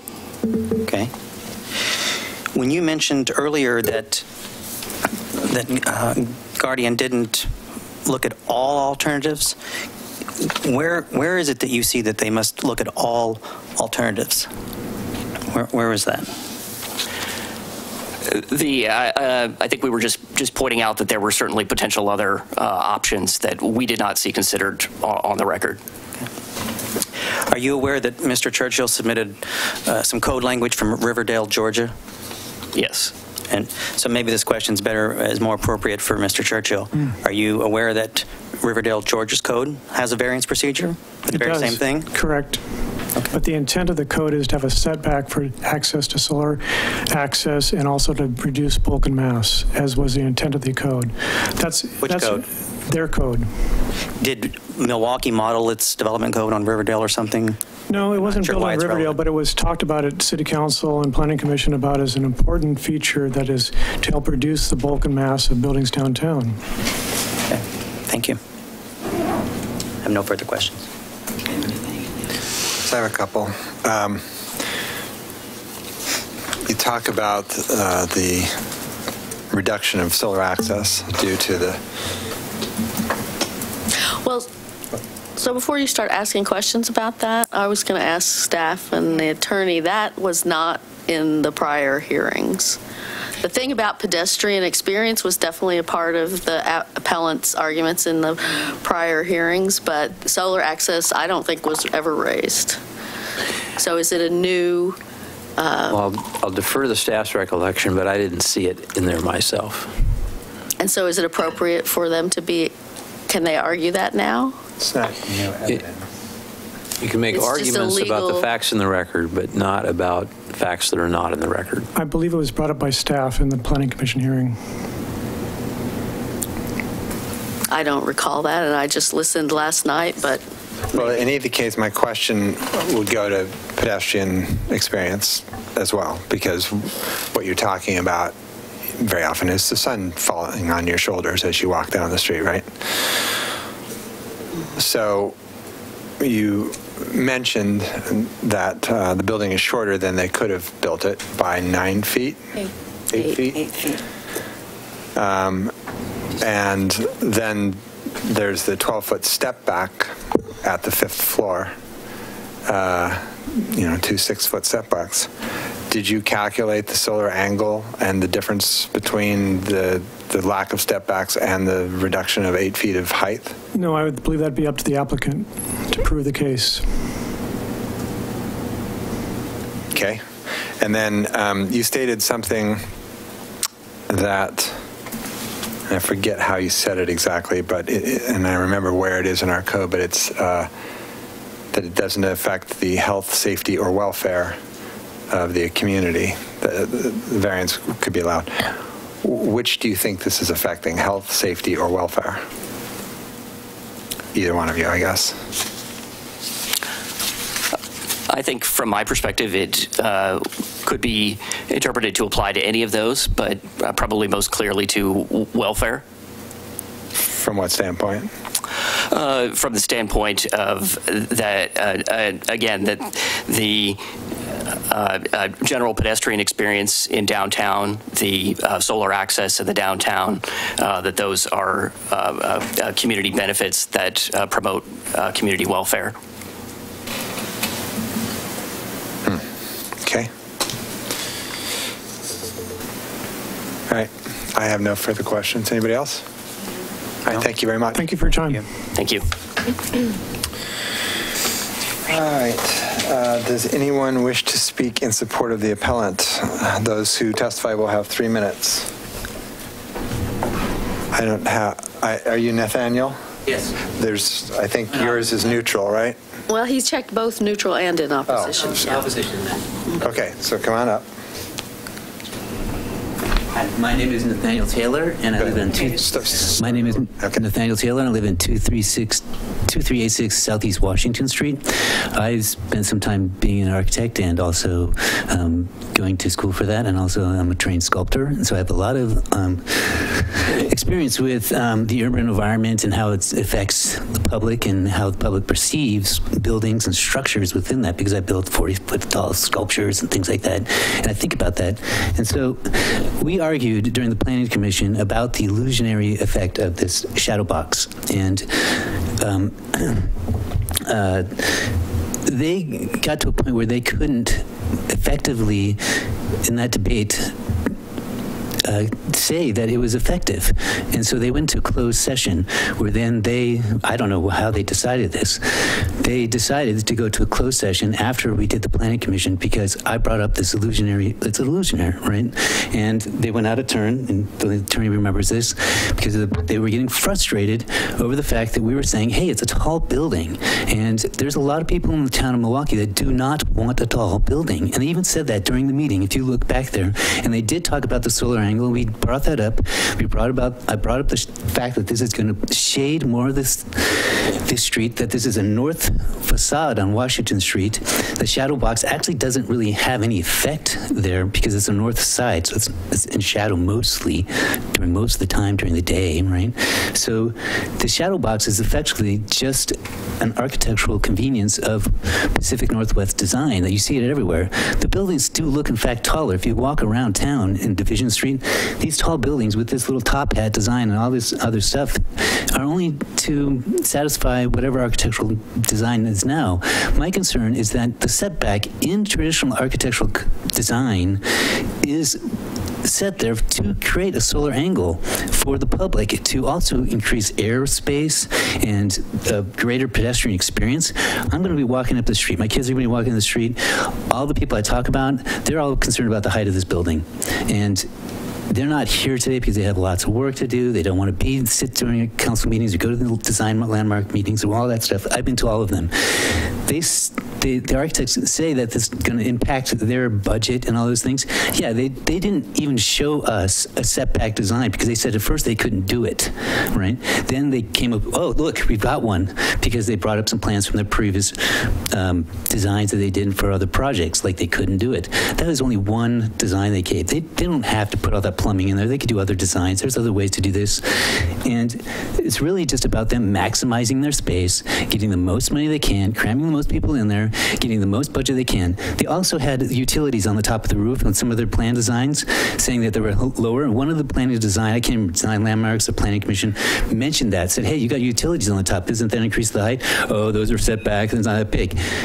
I asked about solar panels. I asked about all those things. If this is really, truly a green building that's going to get all those extra quality things, it should have solar panels on it. It should be sustainable. It should be having water gardens. I mean, we should be really thinking, we're going to do a climate plan. This should be, if we're going to encourage development that we want in Milwaukie, this should represent it. And that's the setback, the solar gain, a livable city. That's what we're trying to build, not some developer's dream. Thank you. Thank you. Do you have any questions? Any questions? Thank you. Thank you. Okay. Where already asked questions of the appellant. Do we have anyone who wishes to offer neutral testimony? Those people also have 3 minutes. I don't have any cards on that, so nope. Does staff have any response to the testimony? No? Sorry, that was applicant's response? No, that was staff response, but now does the closed session. Oh, the appellant. The Planning Commission did not go into closed session. They closed the hearing. So right. That was all. There was never a closed session. Okay, and can I ask a clarifying question based on the testimony also? Just if that, or is that later? Sure, go ahead. Clarifying, well, so about the solar, I thought that solar on roofs didn't count toward the height. Is that? Would you repeat that in the code? I'm wondering if solar counts toward height in our code. Or utilities on top of a roof. There's an exception for certain okay. Mechanical and features. Solar is one. And solar is one of them. I believe that's true. It is. I remember. Thank you. Okay. So now the order I have, that was staff, and then does the appellant have any further comments or final remarks?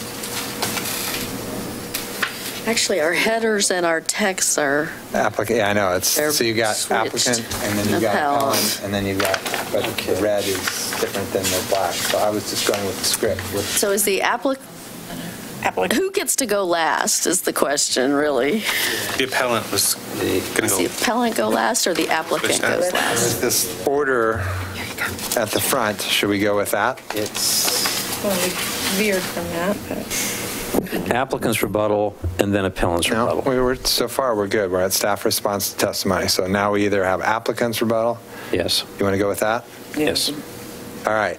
10 minutes. All right. Applicant's rebuttal, 10 minutes. Do you want to start, Renee, or do you want me to? I can start. All right.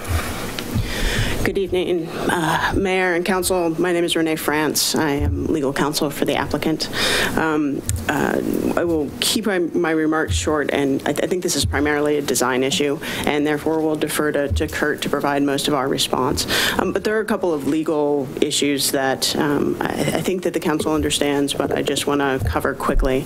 The first is Mr. Churchill has stated both in his written testimony and in his testimony here this evening that the bonus height is not an entitlement. It's not entirely clear what he means by using that term, but what is clear is that the height bonus is a non-discretionary bonus. It's an earned bonus. In other words, if a building meets the requirements for the bonus, in this case, providing the residential uses and providing the certified green building, then the landowner has earned and is entitled to the 2 extra floors and the associated height. Mr. Churchill has also stated that the bonus floors are allowed as long as or only if there is a setback to the top 2 stories. However, that interpretation is not supported by the text or the structure of the municipal code. The bonus height is earned by providing, again, the additional amenities and benefits pursuant to Milwaukie Municipal Code Section 19304-5B, subsection 3. The 6-foot setback, however, is included as a height standard in a different subsection, subsection 2. Therefore, under the plain text of the code, it is not the case that the landowner receives a height bonus only if they provide the setback. Instead, as a separate height standard, the setback is subject to a variance. And we've had plenty of discussion about that this evening. If the city had wanted to make the setback a required design feature of the building with a bonus height, it could have either included the setback as a requirement for the bonus, or it could have prohibited variances, and the code does neither of those 2 things. That's not to detract from any of what I understand was a very thoughtful and comprehensive planning effort that went into establishing the height requirements. Instead, it appears that the design flexibility was intentional, and I think in this case appropriate. Variances to the setback can and should be done on a building by building and case by case variance under the variance standards. And if those standards are satisfied, then the council should grant the variance. In this case, the applicant is proposing a high-quality building with a thoughtful and responsive design that effectively minimizes and mitigates impacts. The variance request is reasonable and appropriate and satisfies all of the variance approval criteria, which, again, must be the focus of the council's decision. We hadn't seen Mr. King's letter before a few moments ago, so I want to quickly touch on a couple of things that he said, both in that letter and in the oral testimony. First of all, he mentioned the economic hardship variance. That variance requires an unusual site characteristic or physical characteristic that isn't present for this building. So it was appropriate for the applicant in this case to request the discretionary variance, which is the criteria that they have demonstrated that they satisfied. The applicant's only argument related to public health, safety, and welfare appears to be the solar access, as far as I can tell from a quick read through and listening to the testimony. It's really important to note, and I'm sure you're all aware, there's not a solar access standard. The other argument made related to the evaluation of alternatives, which the applicant did in the original application, but more importantly, throughout the design process and through the Planning Commission process, the applicant was responsive to alternatives that were identified and in fact changed the design in response to comments from the Planning Commission and created a responsive design to further minimize and mitigate any impacts from the variance. So with that, unless there's any questions for me, I'll turn it over to Kurt to All right, thank you very much. Again, Kurt Schultz from Sarah Architects. I would say, first off, I don't believe there's any precedent or fear of a precedent being set. The variance is an option, and every project would be looked at under its own merits. So another project could come in asking for a similar variance, but if it doesn't, if it's not a high enough quality project, you could very well deny that variance. So each one has really got to stand alone on its own merits and its own criteria. So in a sense, it's not a precedent. Just as if we could have submitted a very low quality project that met all standards and we wouldn't be here today. So we're trying to take an opposite tack. The other thing about special privilege for bulk, there is an FAR floor area standard, and we do meet that floor area standard. We're below the FAR requirement. So even if you removed that area up above, you could bulk up the building in other places and still meet the FAR. So there really is no, you're not granting us any special area by giving us that, the variance. I would say one of the things that in terms of adverse impacts is really about the height and shadows. Since it wasn't requested, we didn't submit information about the solar angles, but we did look at those internally. Since it would be new evidence, I can't show you that today, but essentially if we did the 6-foot setback on 2 floors, but went to the height that we earned through the bonuses, the building would be 8 feet taller than what we're proposing, and the angle of incidence for both solar and for pedestrians looking at the building would be steeper than what we're showing. We've deliberately done everything we could to minimize our floor-to-floor heights and keep the building as low as we possibly can as part of the mitigation and solar access for the building. In terms of variations, we actually listened to staff during the staff process. Vera and staff had many suggestions that we incorporated into our design and made adjustments to that design from them. We looked very, very hard at both suggestions we received from the DLC and the Planning Commission. We incorporated design revisions from the DLC into our design that improved the design, and I was very glad for those comments. The Planning Commission had further comments around the building that they asked us to incorporate. And so we did look at many variations that really contributed to an even higher quality project. So I'd say in this case, the process worked. Let's see. I think everything else has already been said, so thank you very much for your time. Thank you. Thank you. Thank you. Any questions? All right. So, hang on. Yes, but I'm trying to, so the appellant now has 10 minutes.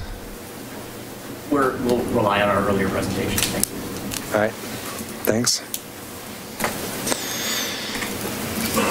Does any member of council have any questions regarding testimony to this point of anyone? No. Let me look through my notes for just a sec. I do have another question, and I think this came up at Planning Commission, but I just want to clarify. Danny, I think, can you speak to this? Because I think you answered the question at pull your mic over. At Planning Commission, I think this question came up too, and I just want to be reminded of the answer because I don't want to pull up the video. The DLC recommended a step back on the top floor or other alternatives, correct? That's right. Okay, thank you. That's it. Okay. Anybody else?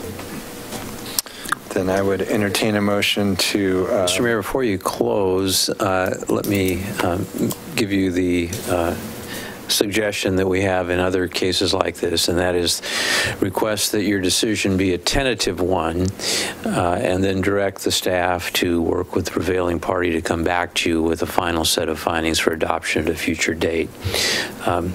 Suggest that you make a tentative decision, and then after that, we can determine under the calendar when that might be. So for my clarification, the 120-day window ends on Friday of this week. We were not intending to have another meeting. Right. What does that look like? It might be possible, depending on the outcome of the proceeding, that the applicant would be willing to extend the clock in order to create enough time to provide a set of findings that we could all agree were adequate. So I guess I'm surprised by this. I mean, we've had a set of findings that went through the Planning Commission, and you're thinking that our discussion will lead to the need for additional findings? Yes, that and the fact that we have additional arguments that were made tonight. The staff and the Planning Commission did not have the benefit of Mr. King's letter. Mm-hmm. And it seems to me that that letter should be responded to if you were to grant the variance. On the other hand, if you were to deny it, his letter might become an outline for findings on the other side. Mm-hmm. So. Okay.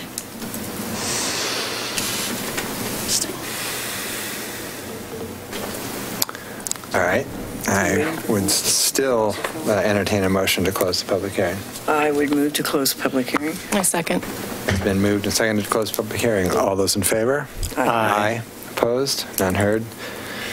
The public testimony portion of the public hearing on the appeal of the Planning Commission's decision to approve variance application file numbers DR 2017-001 and DR 2017-007 is closed.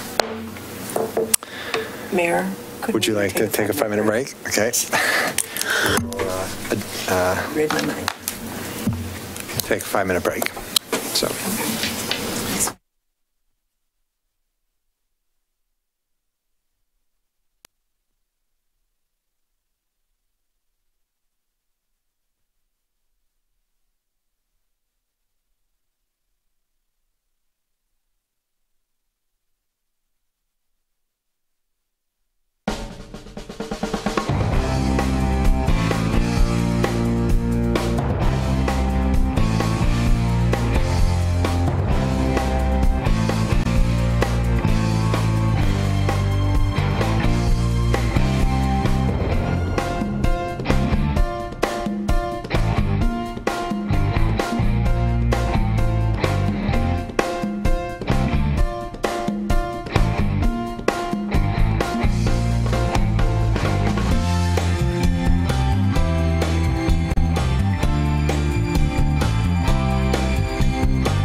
ones who sit here the longest. Of course, in the summer, it's the exact opposite. Opposite. Well, probably. Yeah, I never thought of that.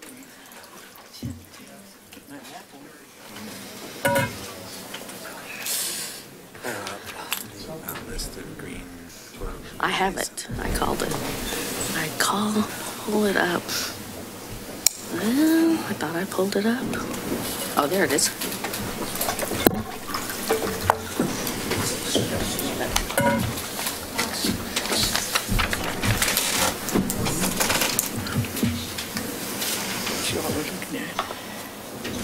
Let's see.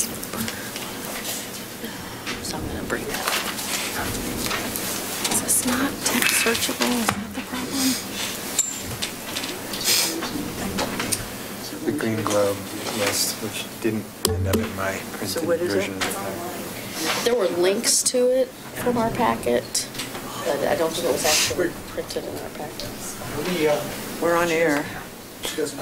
I'm looking at it. This has got it pulled up.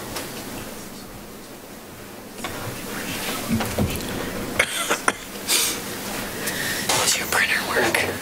Yeah, I can print. Can you print out the Green Globe certification? Where is that? If you go to the the appeal record. In the packet? Yeah.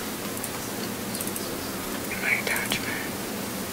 There's a link to it. Yeah. Green Globe certification number E20. That's the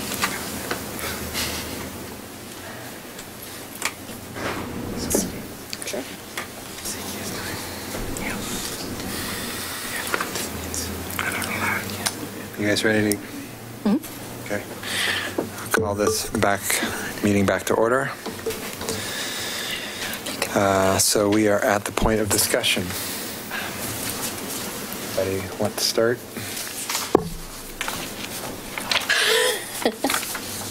Don't all talk at once. Nobody's dying to start. Well, I'll start. Nobody's. Come out right here. Chomping at the bit. Okay.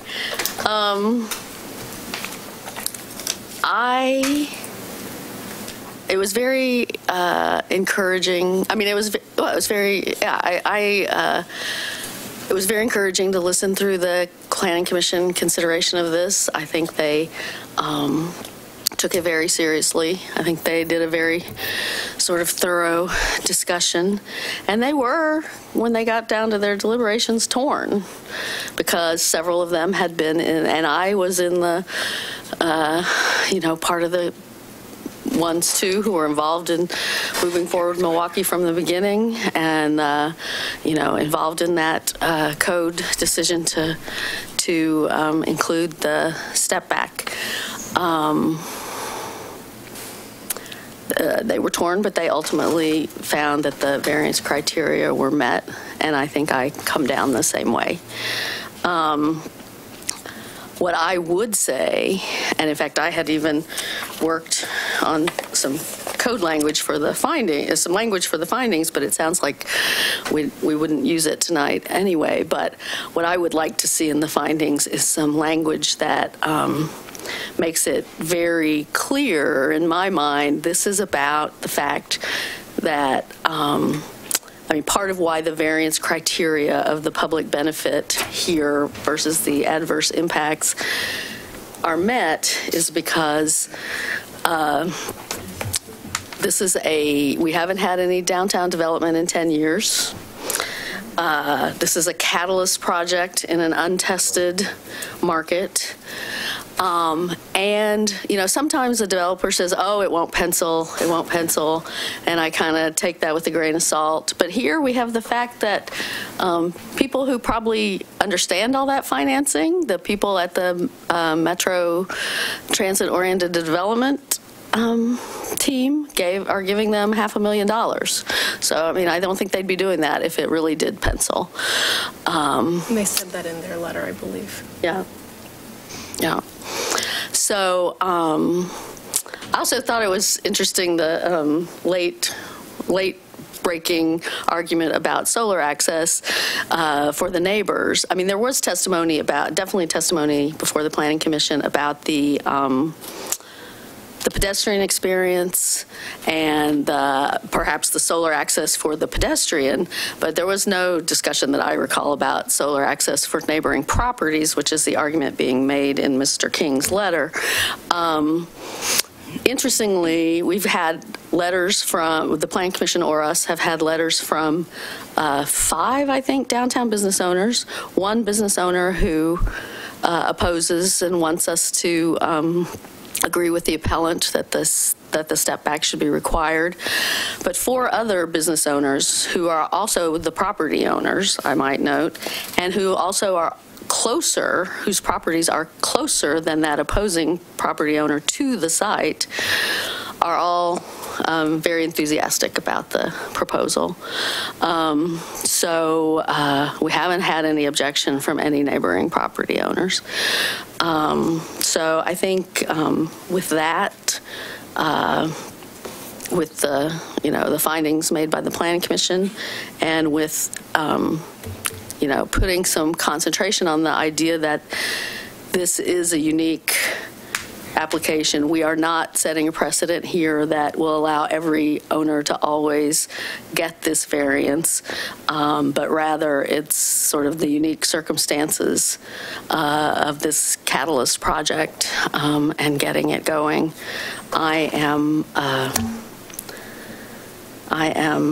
inclined to reject the appeal and uphold the Planning Commission's decision. Can I piggyback on that and say that I agree that setbacks can be very useful in preventing big, heavy, monolithic things that are imposing to the pedestrian experience. And I think one of Mr. Churchill's examples provides a very good example where setbacks are in fact necessary, and that was the all brick building in Selwood that, if not for the setbacks, wouldn't be as appropriate for, or not appropriate, that wouldn't be as much of a good pedestrian experience. I think the differences here, and we aren't setting precedent because that's not how our variance process works. Right. The variance process is a case-by-case basis, and we review each of them on the merits. And we don't have a monolithic building here. We have one that exceeds the art requirements, exceeds window opening, exceeds water runoff, very high quality, thoughtful, creative design that respects the environment. I think that the mechanical parking responds to the existing environment in a creative way. I mean, if they had to have produced 78, I think it was, parking spaces on a flat surface, we wouldn't even be talking about any building at all.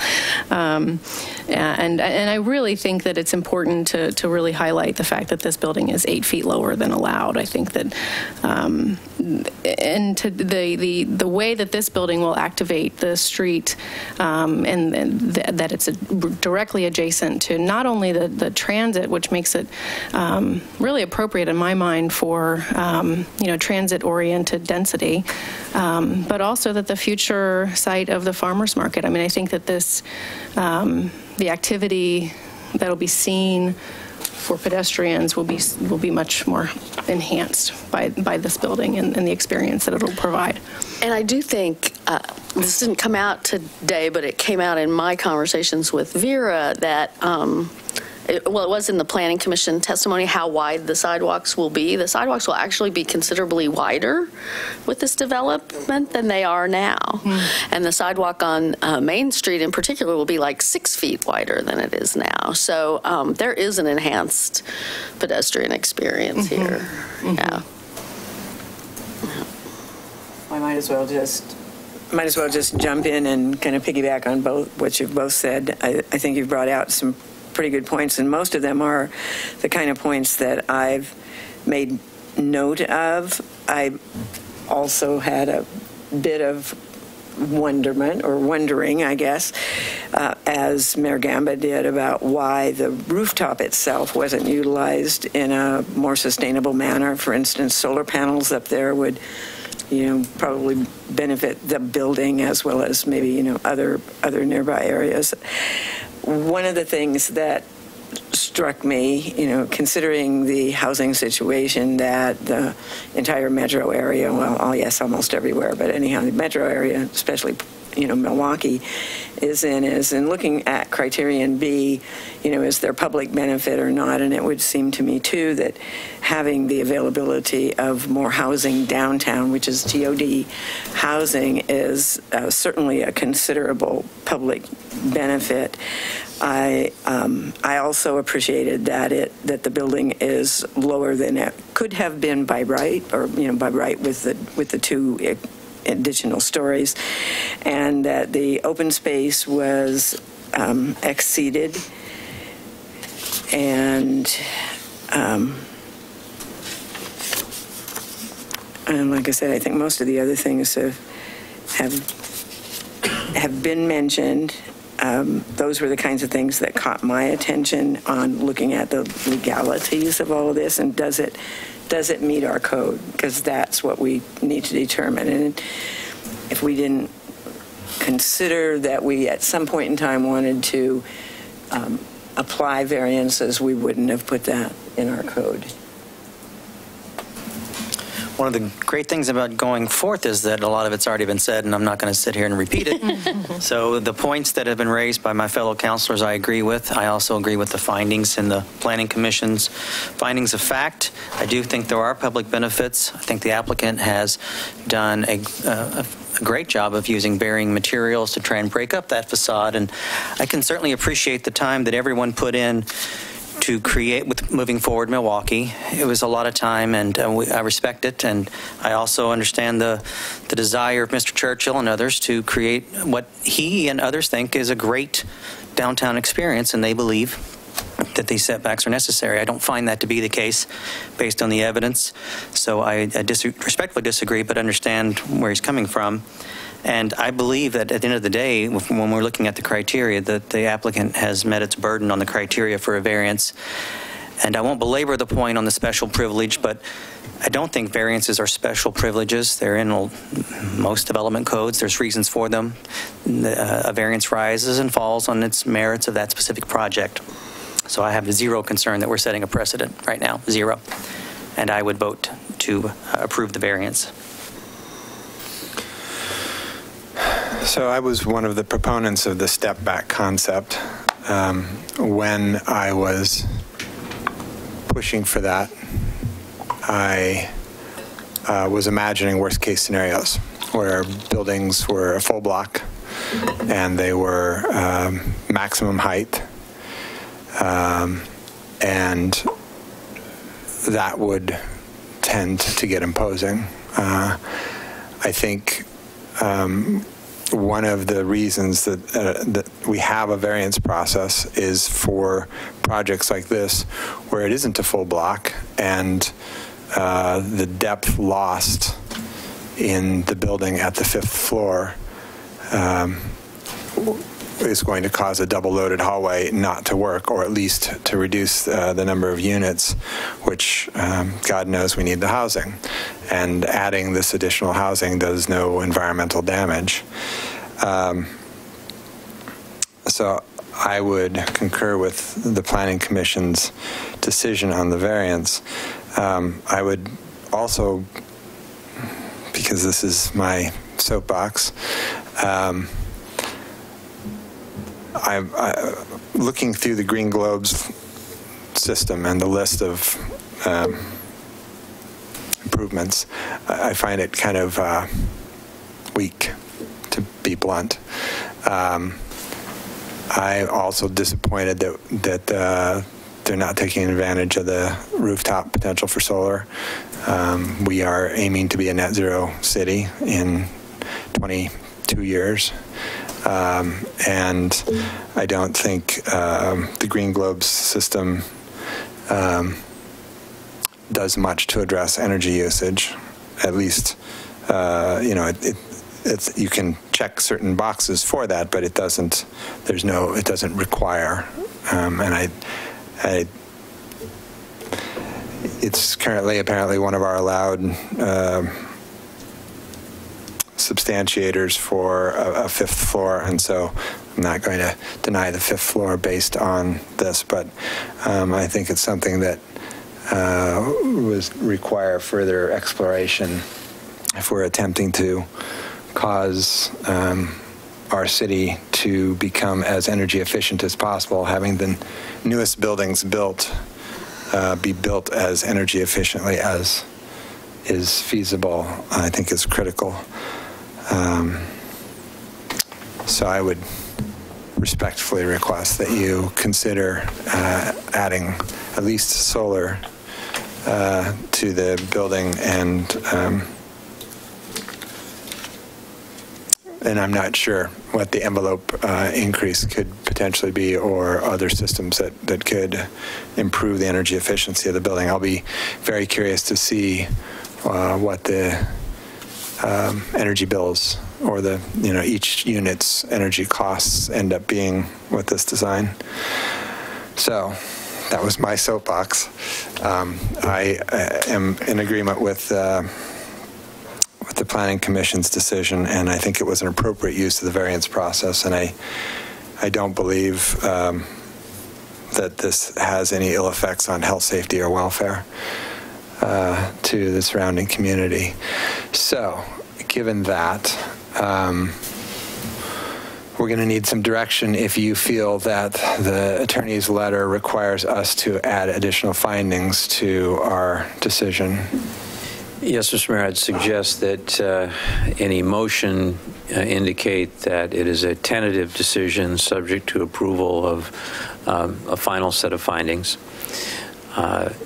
If you pass a motion to that effect, then we would then ask counsel for the applicant to assist in the preparation of findings and ask them how much time would be reasonable, and ask for a corresponding extension of the 120-day clock to accommodate that time.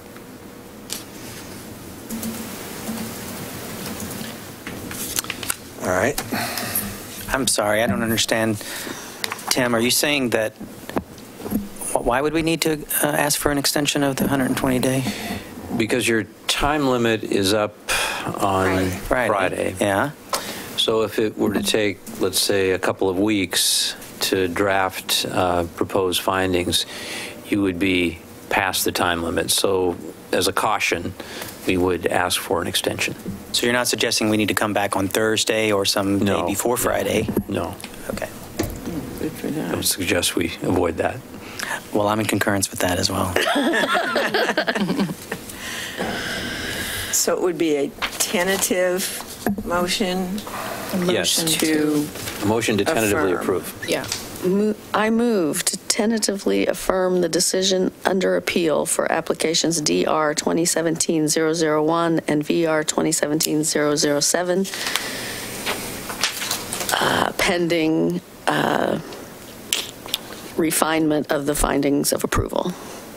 Thank you. Yeah, that was good. I second. You didn't write that down either, did you? It has been moved and seconded to affirm the decision under appeal for application. To tentatively appeal for.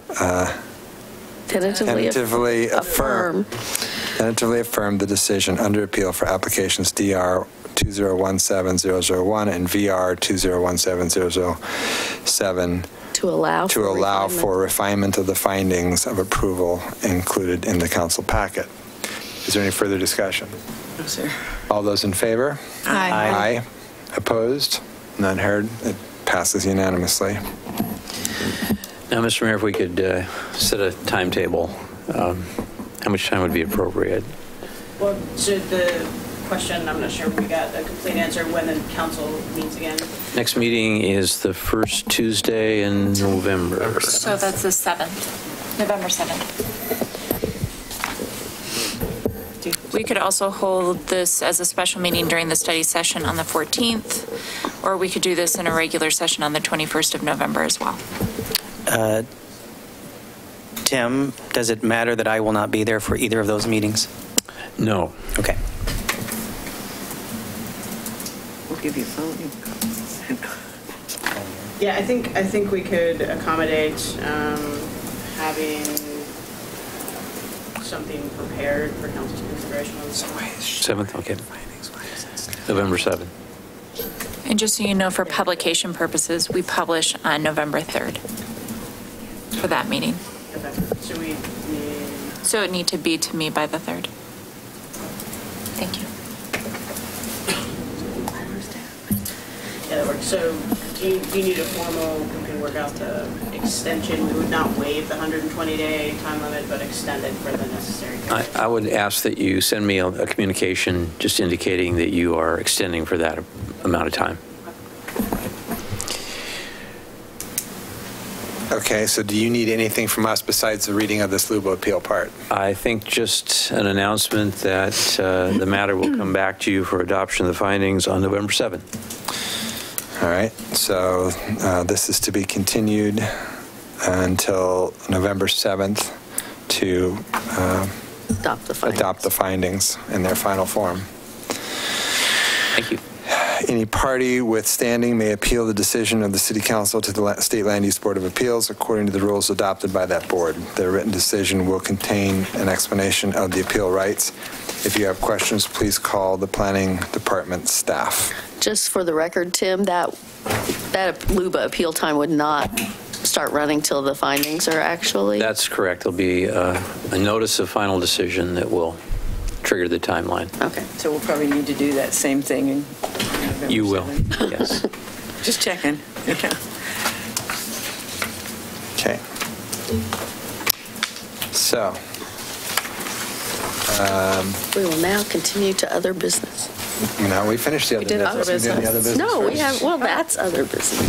We have no other, other than your little... This is council... reports. You have some reports to give. You're going to... We don't have an executive session, do we? Okay. So we've got council reports. I've got the list of announcements. I'll go ahead and read. The Milwaukie Center is hosting a bonsai exhibit this Saturday, October 21st from 9 a.m. to 4 p.m. The fourth annual event features live demonstrations, educational activities, a raffle, an auction, children's activities, and a marketplace.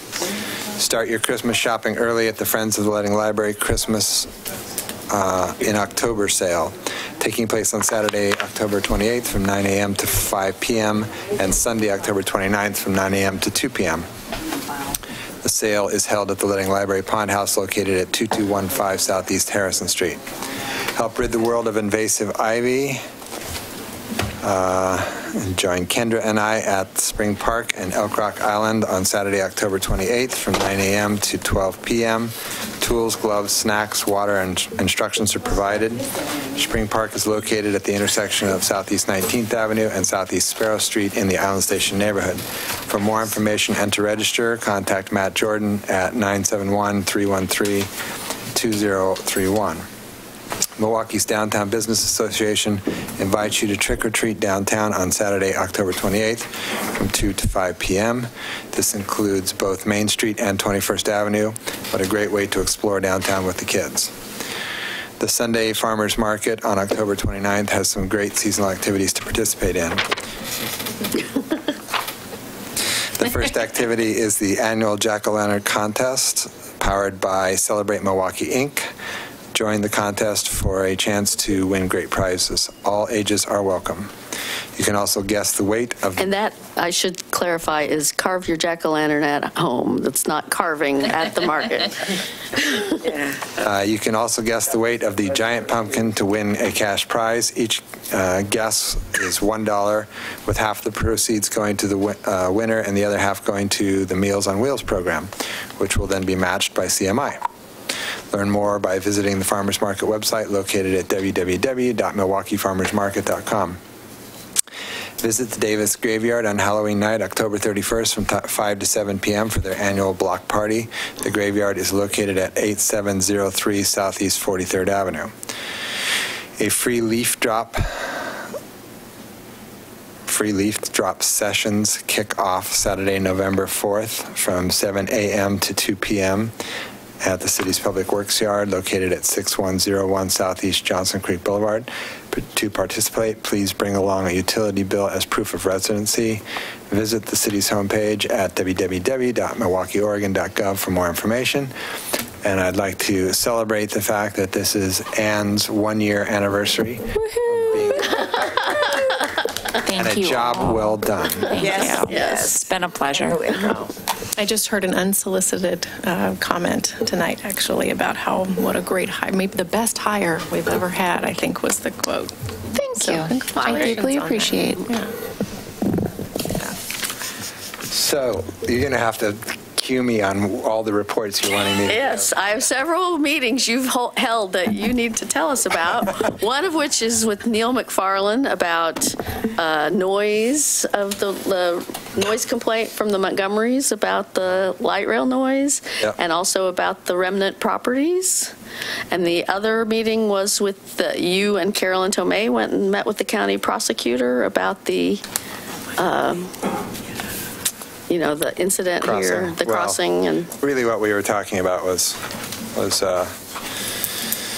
collisions that occur in crosswalks. We kept it a little more general than that specific event. So I'll start with that one.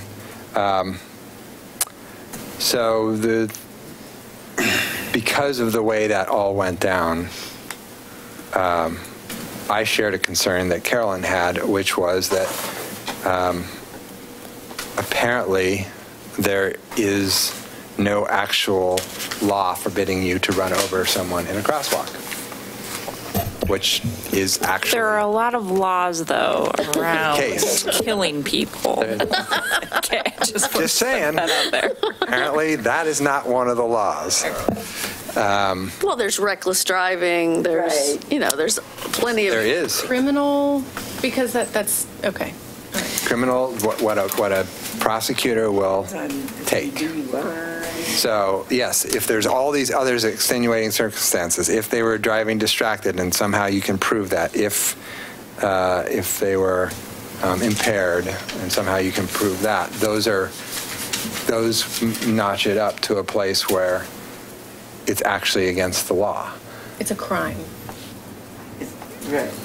Because the law does say that you actually have to give right-of-way to a pedestrian and crosswalk. So yes, but there is no actual ticket for not doing that. Failure to yield is as close as it comes and isn't necessarily always issued. Well, okay, but that's not the same as saying there is no law. So I just want to make sure that we're not saying that's well, in my clarification. My mind, thank you. Okay. If there's a human being in the crosswalk, and if that person is hit, that is automatically failure to yield. How is it not?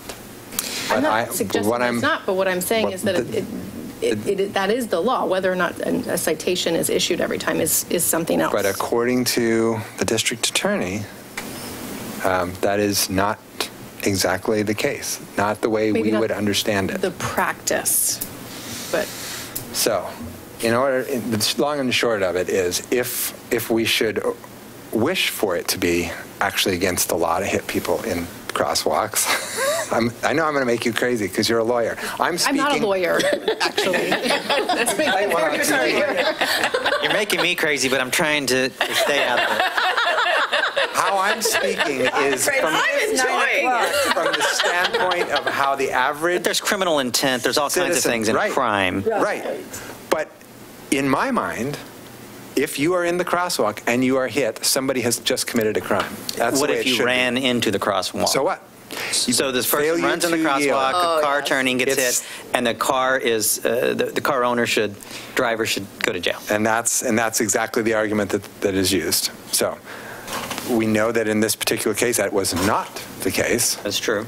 And yet there was no ticket issued initially because of what I'm trying to do a very poor job of illustrating, that it is not automatically deemed an infraction just because a person was hit in the crosswalk. So because the police chief is not here tonight, and I just want to make sure it's really clear, there was a citation issued, and we are cautious about making sure that we have all the information and facts going into a decision to issue a citation.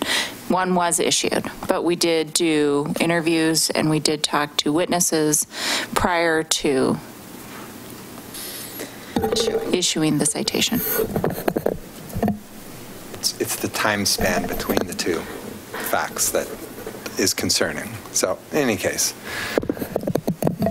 if we want that to be different, it would actually require a change of law at Salem. So that's the long and the short of the conversation with the DA. A change of law in Salem. It's not even something that can be... No, because we can't pass criminal laws. We can't pass criminal laws, and the county can't either. I guess the county can't either. Okay. It's got to be a state law. Okay. So for the very reason that you sort of illustrated, prosecutors are very unwilling to go there. I would argue that our society is still very car-centric. So we always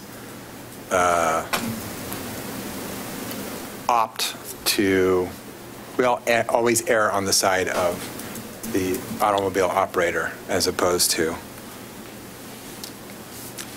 not. So I think it's something that will be a societal change eventually, I hope, but that is currently the situation. Probably when it's driverless cars, all of a sudden it will be very against the law for a car to hit somebody even if they fell out of the sky and landed in a crosswalk.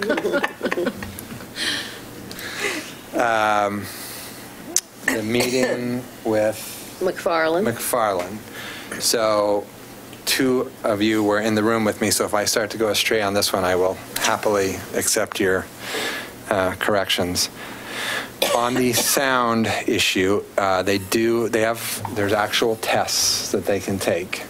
The tests, the way the code reads,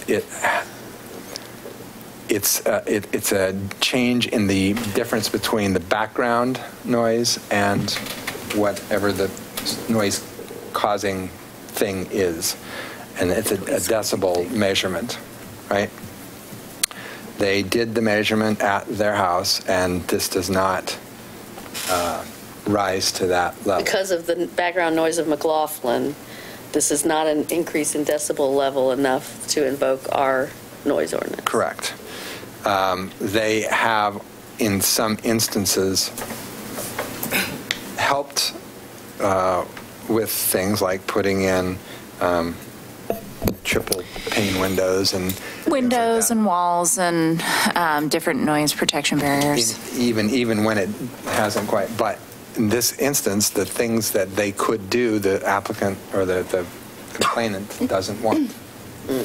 So we've only had one complainant. Nobody else from the neighborhood has complained? To me. Okay. I can't speak to TriMet. I mean, when we were hearing the whole light rail plan, the fear was that that curve was going to have this screechy noise. Squealing. And supposedly they were putting these oiling things that were going to squirt oil, and they're not complaining about screeching. No, what they're hearing is the acceleration of the motor, electric motor. And I know exactly what that sounds like because that was happening in my backyard too. As they crossed through Harrison, they were accelerating. And so I would hear it too. Because I hear the elevation. It's about this much annoying, and we got used to it after, or I did. Kindred and everybody used to it. The other point, I think the other point that's important about the potential mitigation efforts is that the TriMet actually wasn't even sure that they would be able to pay for some of those because it's federal money oh, excuse me, I keep doing that. They might not even be allowed to pay for these things because how much of the project? 50% of the project was paid by the federal government. So if those criteria, if those decibel, if those noise requirements aren't met, then the federal money isn't there to actually pay for any mitigation. And this was significantly below the levels. Yeah. So this wasn't a little below, this wasn't a couple decibels below, this was significantly below the levels. So compared to other tests that they've done in the area, it was. And so has this all been communicated back to the Montgomery? We asked them to actually have that communication directly back. I'm happy to write something if you guys would prefer, but my understanding is that TriMet was going to be in communication with the owners. And there was personnel from the county, and they suggested that they have mediation services that both parties could use so that they could have a more thorough conversation that was maybe a little bit less combative. Or yeah. So, and the remnant property issue, they are amenable to at least sort of at the initial blush to giving us their half. It's half owned by the federal government. The federal government does have a process by which affordable housing is one of the categories that they can donate the property to. However, of course, as with all things federal government, the hoops are so intensive to be jumped through that it would cost more in staff time than what the price would be. Price we think will be. Now that was based on a past appraisal from a couple years ago. They're going to have to do a new appraisal to satisfy the federal process, and then it might work out. And TriMet is not willing to spend that money on their own, so we would be spending that money. So it may work out cheaper for us to just buy the federal half as a city.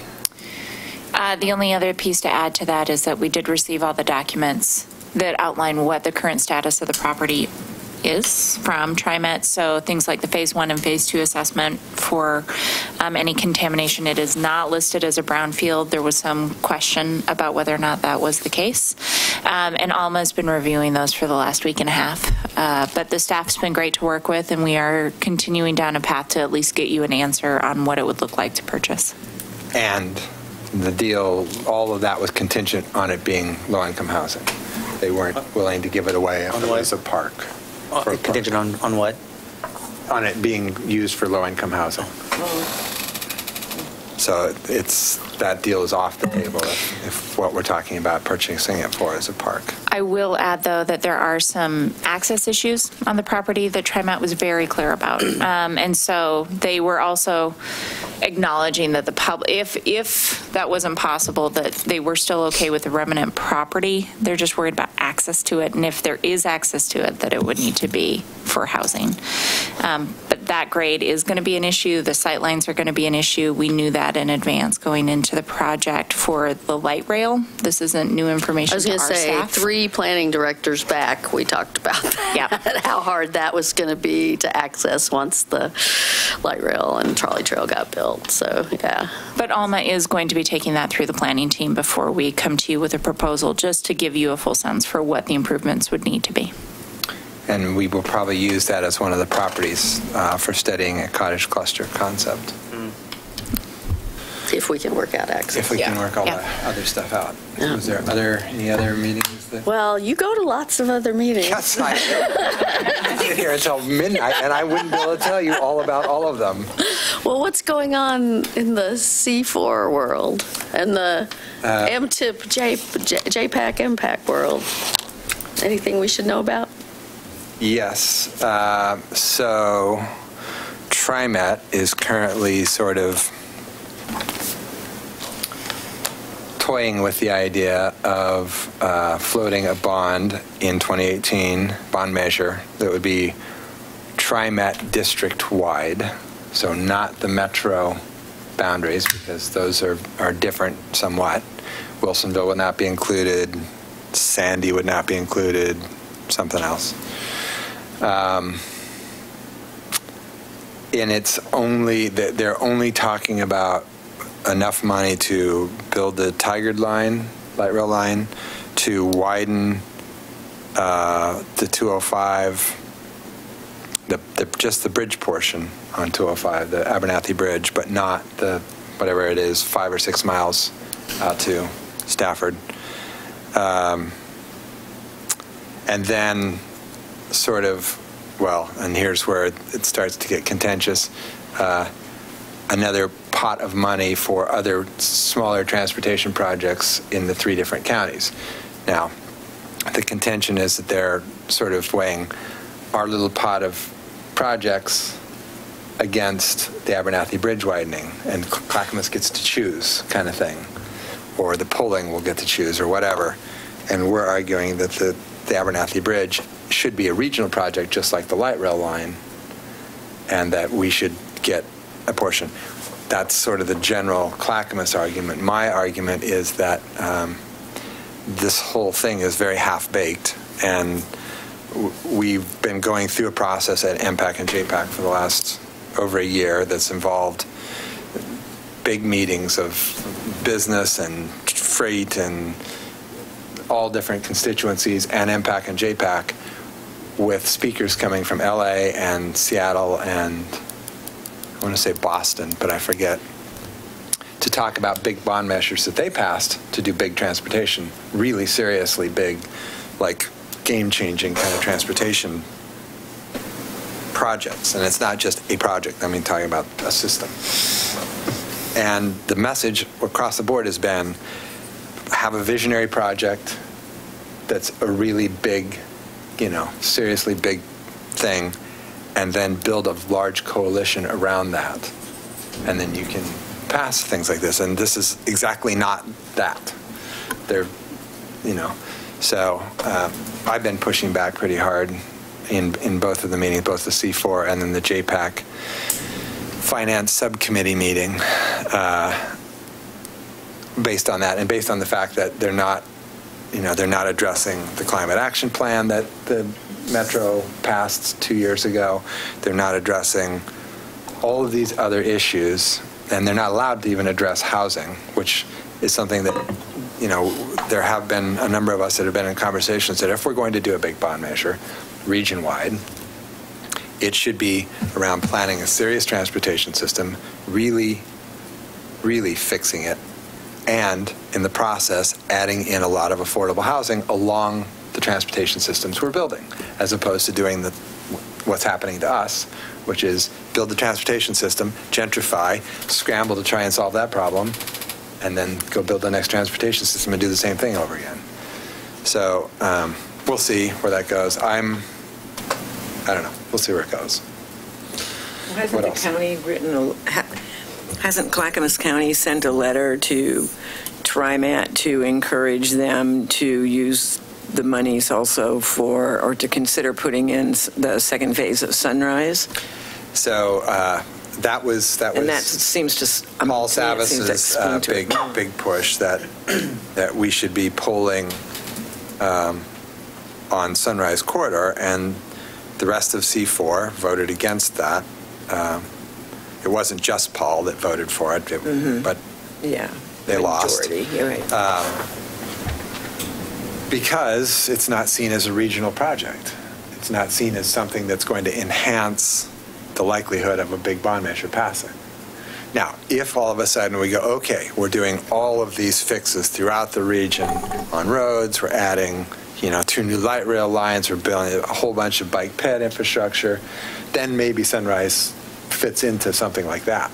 But this current little bond measure, $2 billion, $1.8 billion, $1.8 billion bond measure, it would be either Sunrise or the Abernathy or the list of projects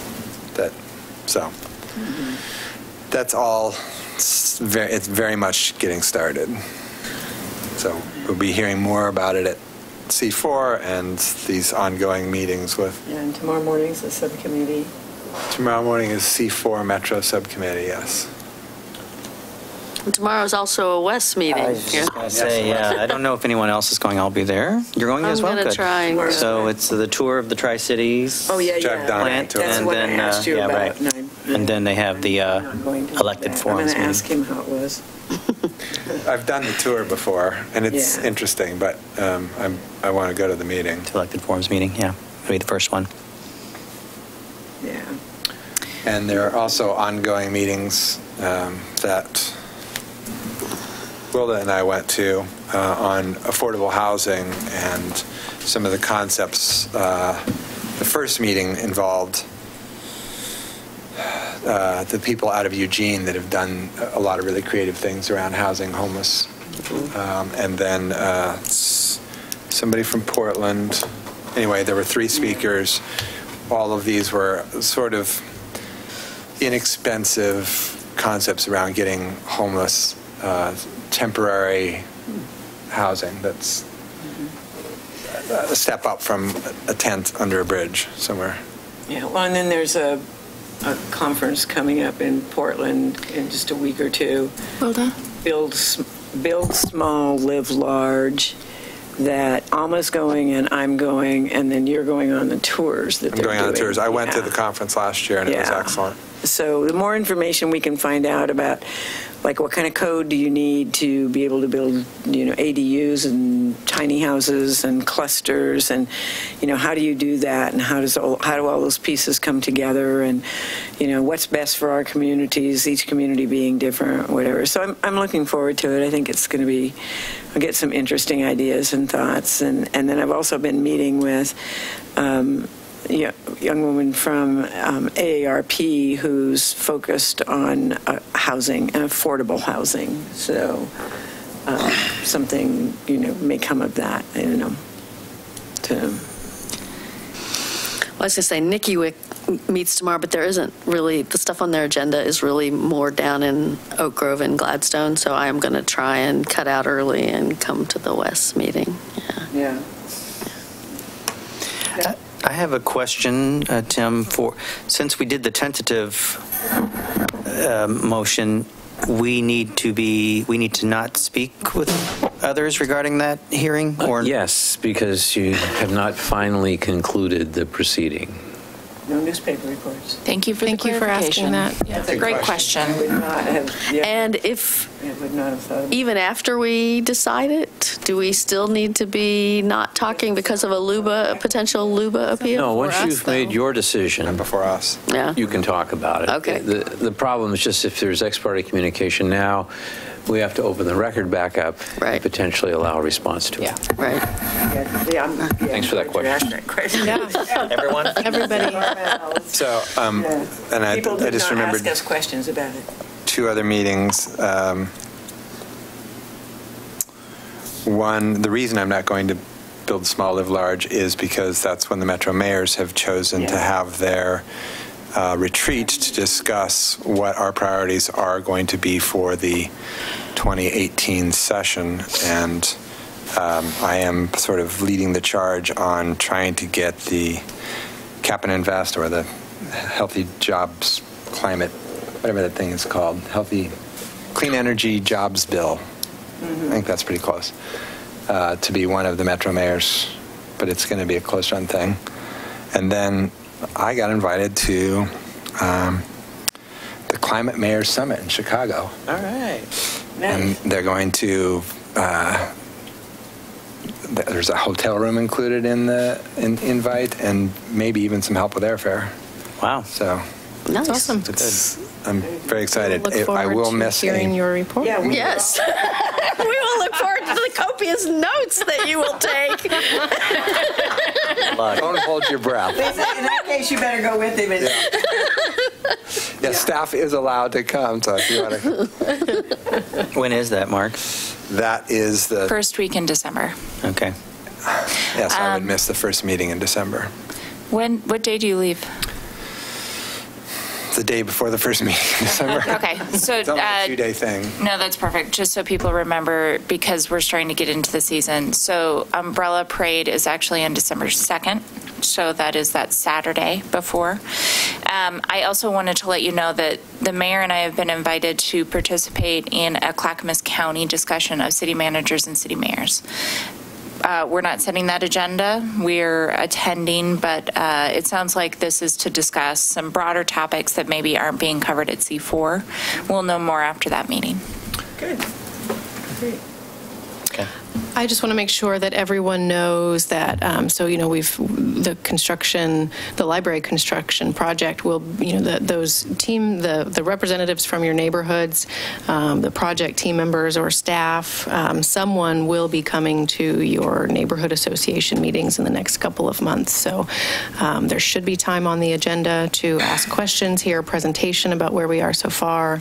And so I encourage anyone who's interested in sort of seeing that. If they weren't able to make the open house or any of the other events, then please go to your neighborhood association meeting and you can participate and offer feedback there.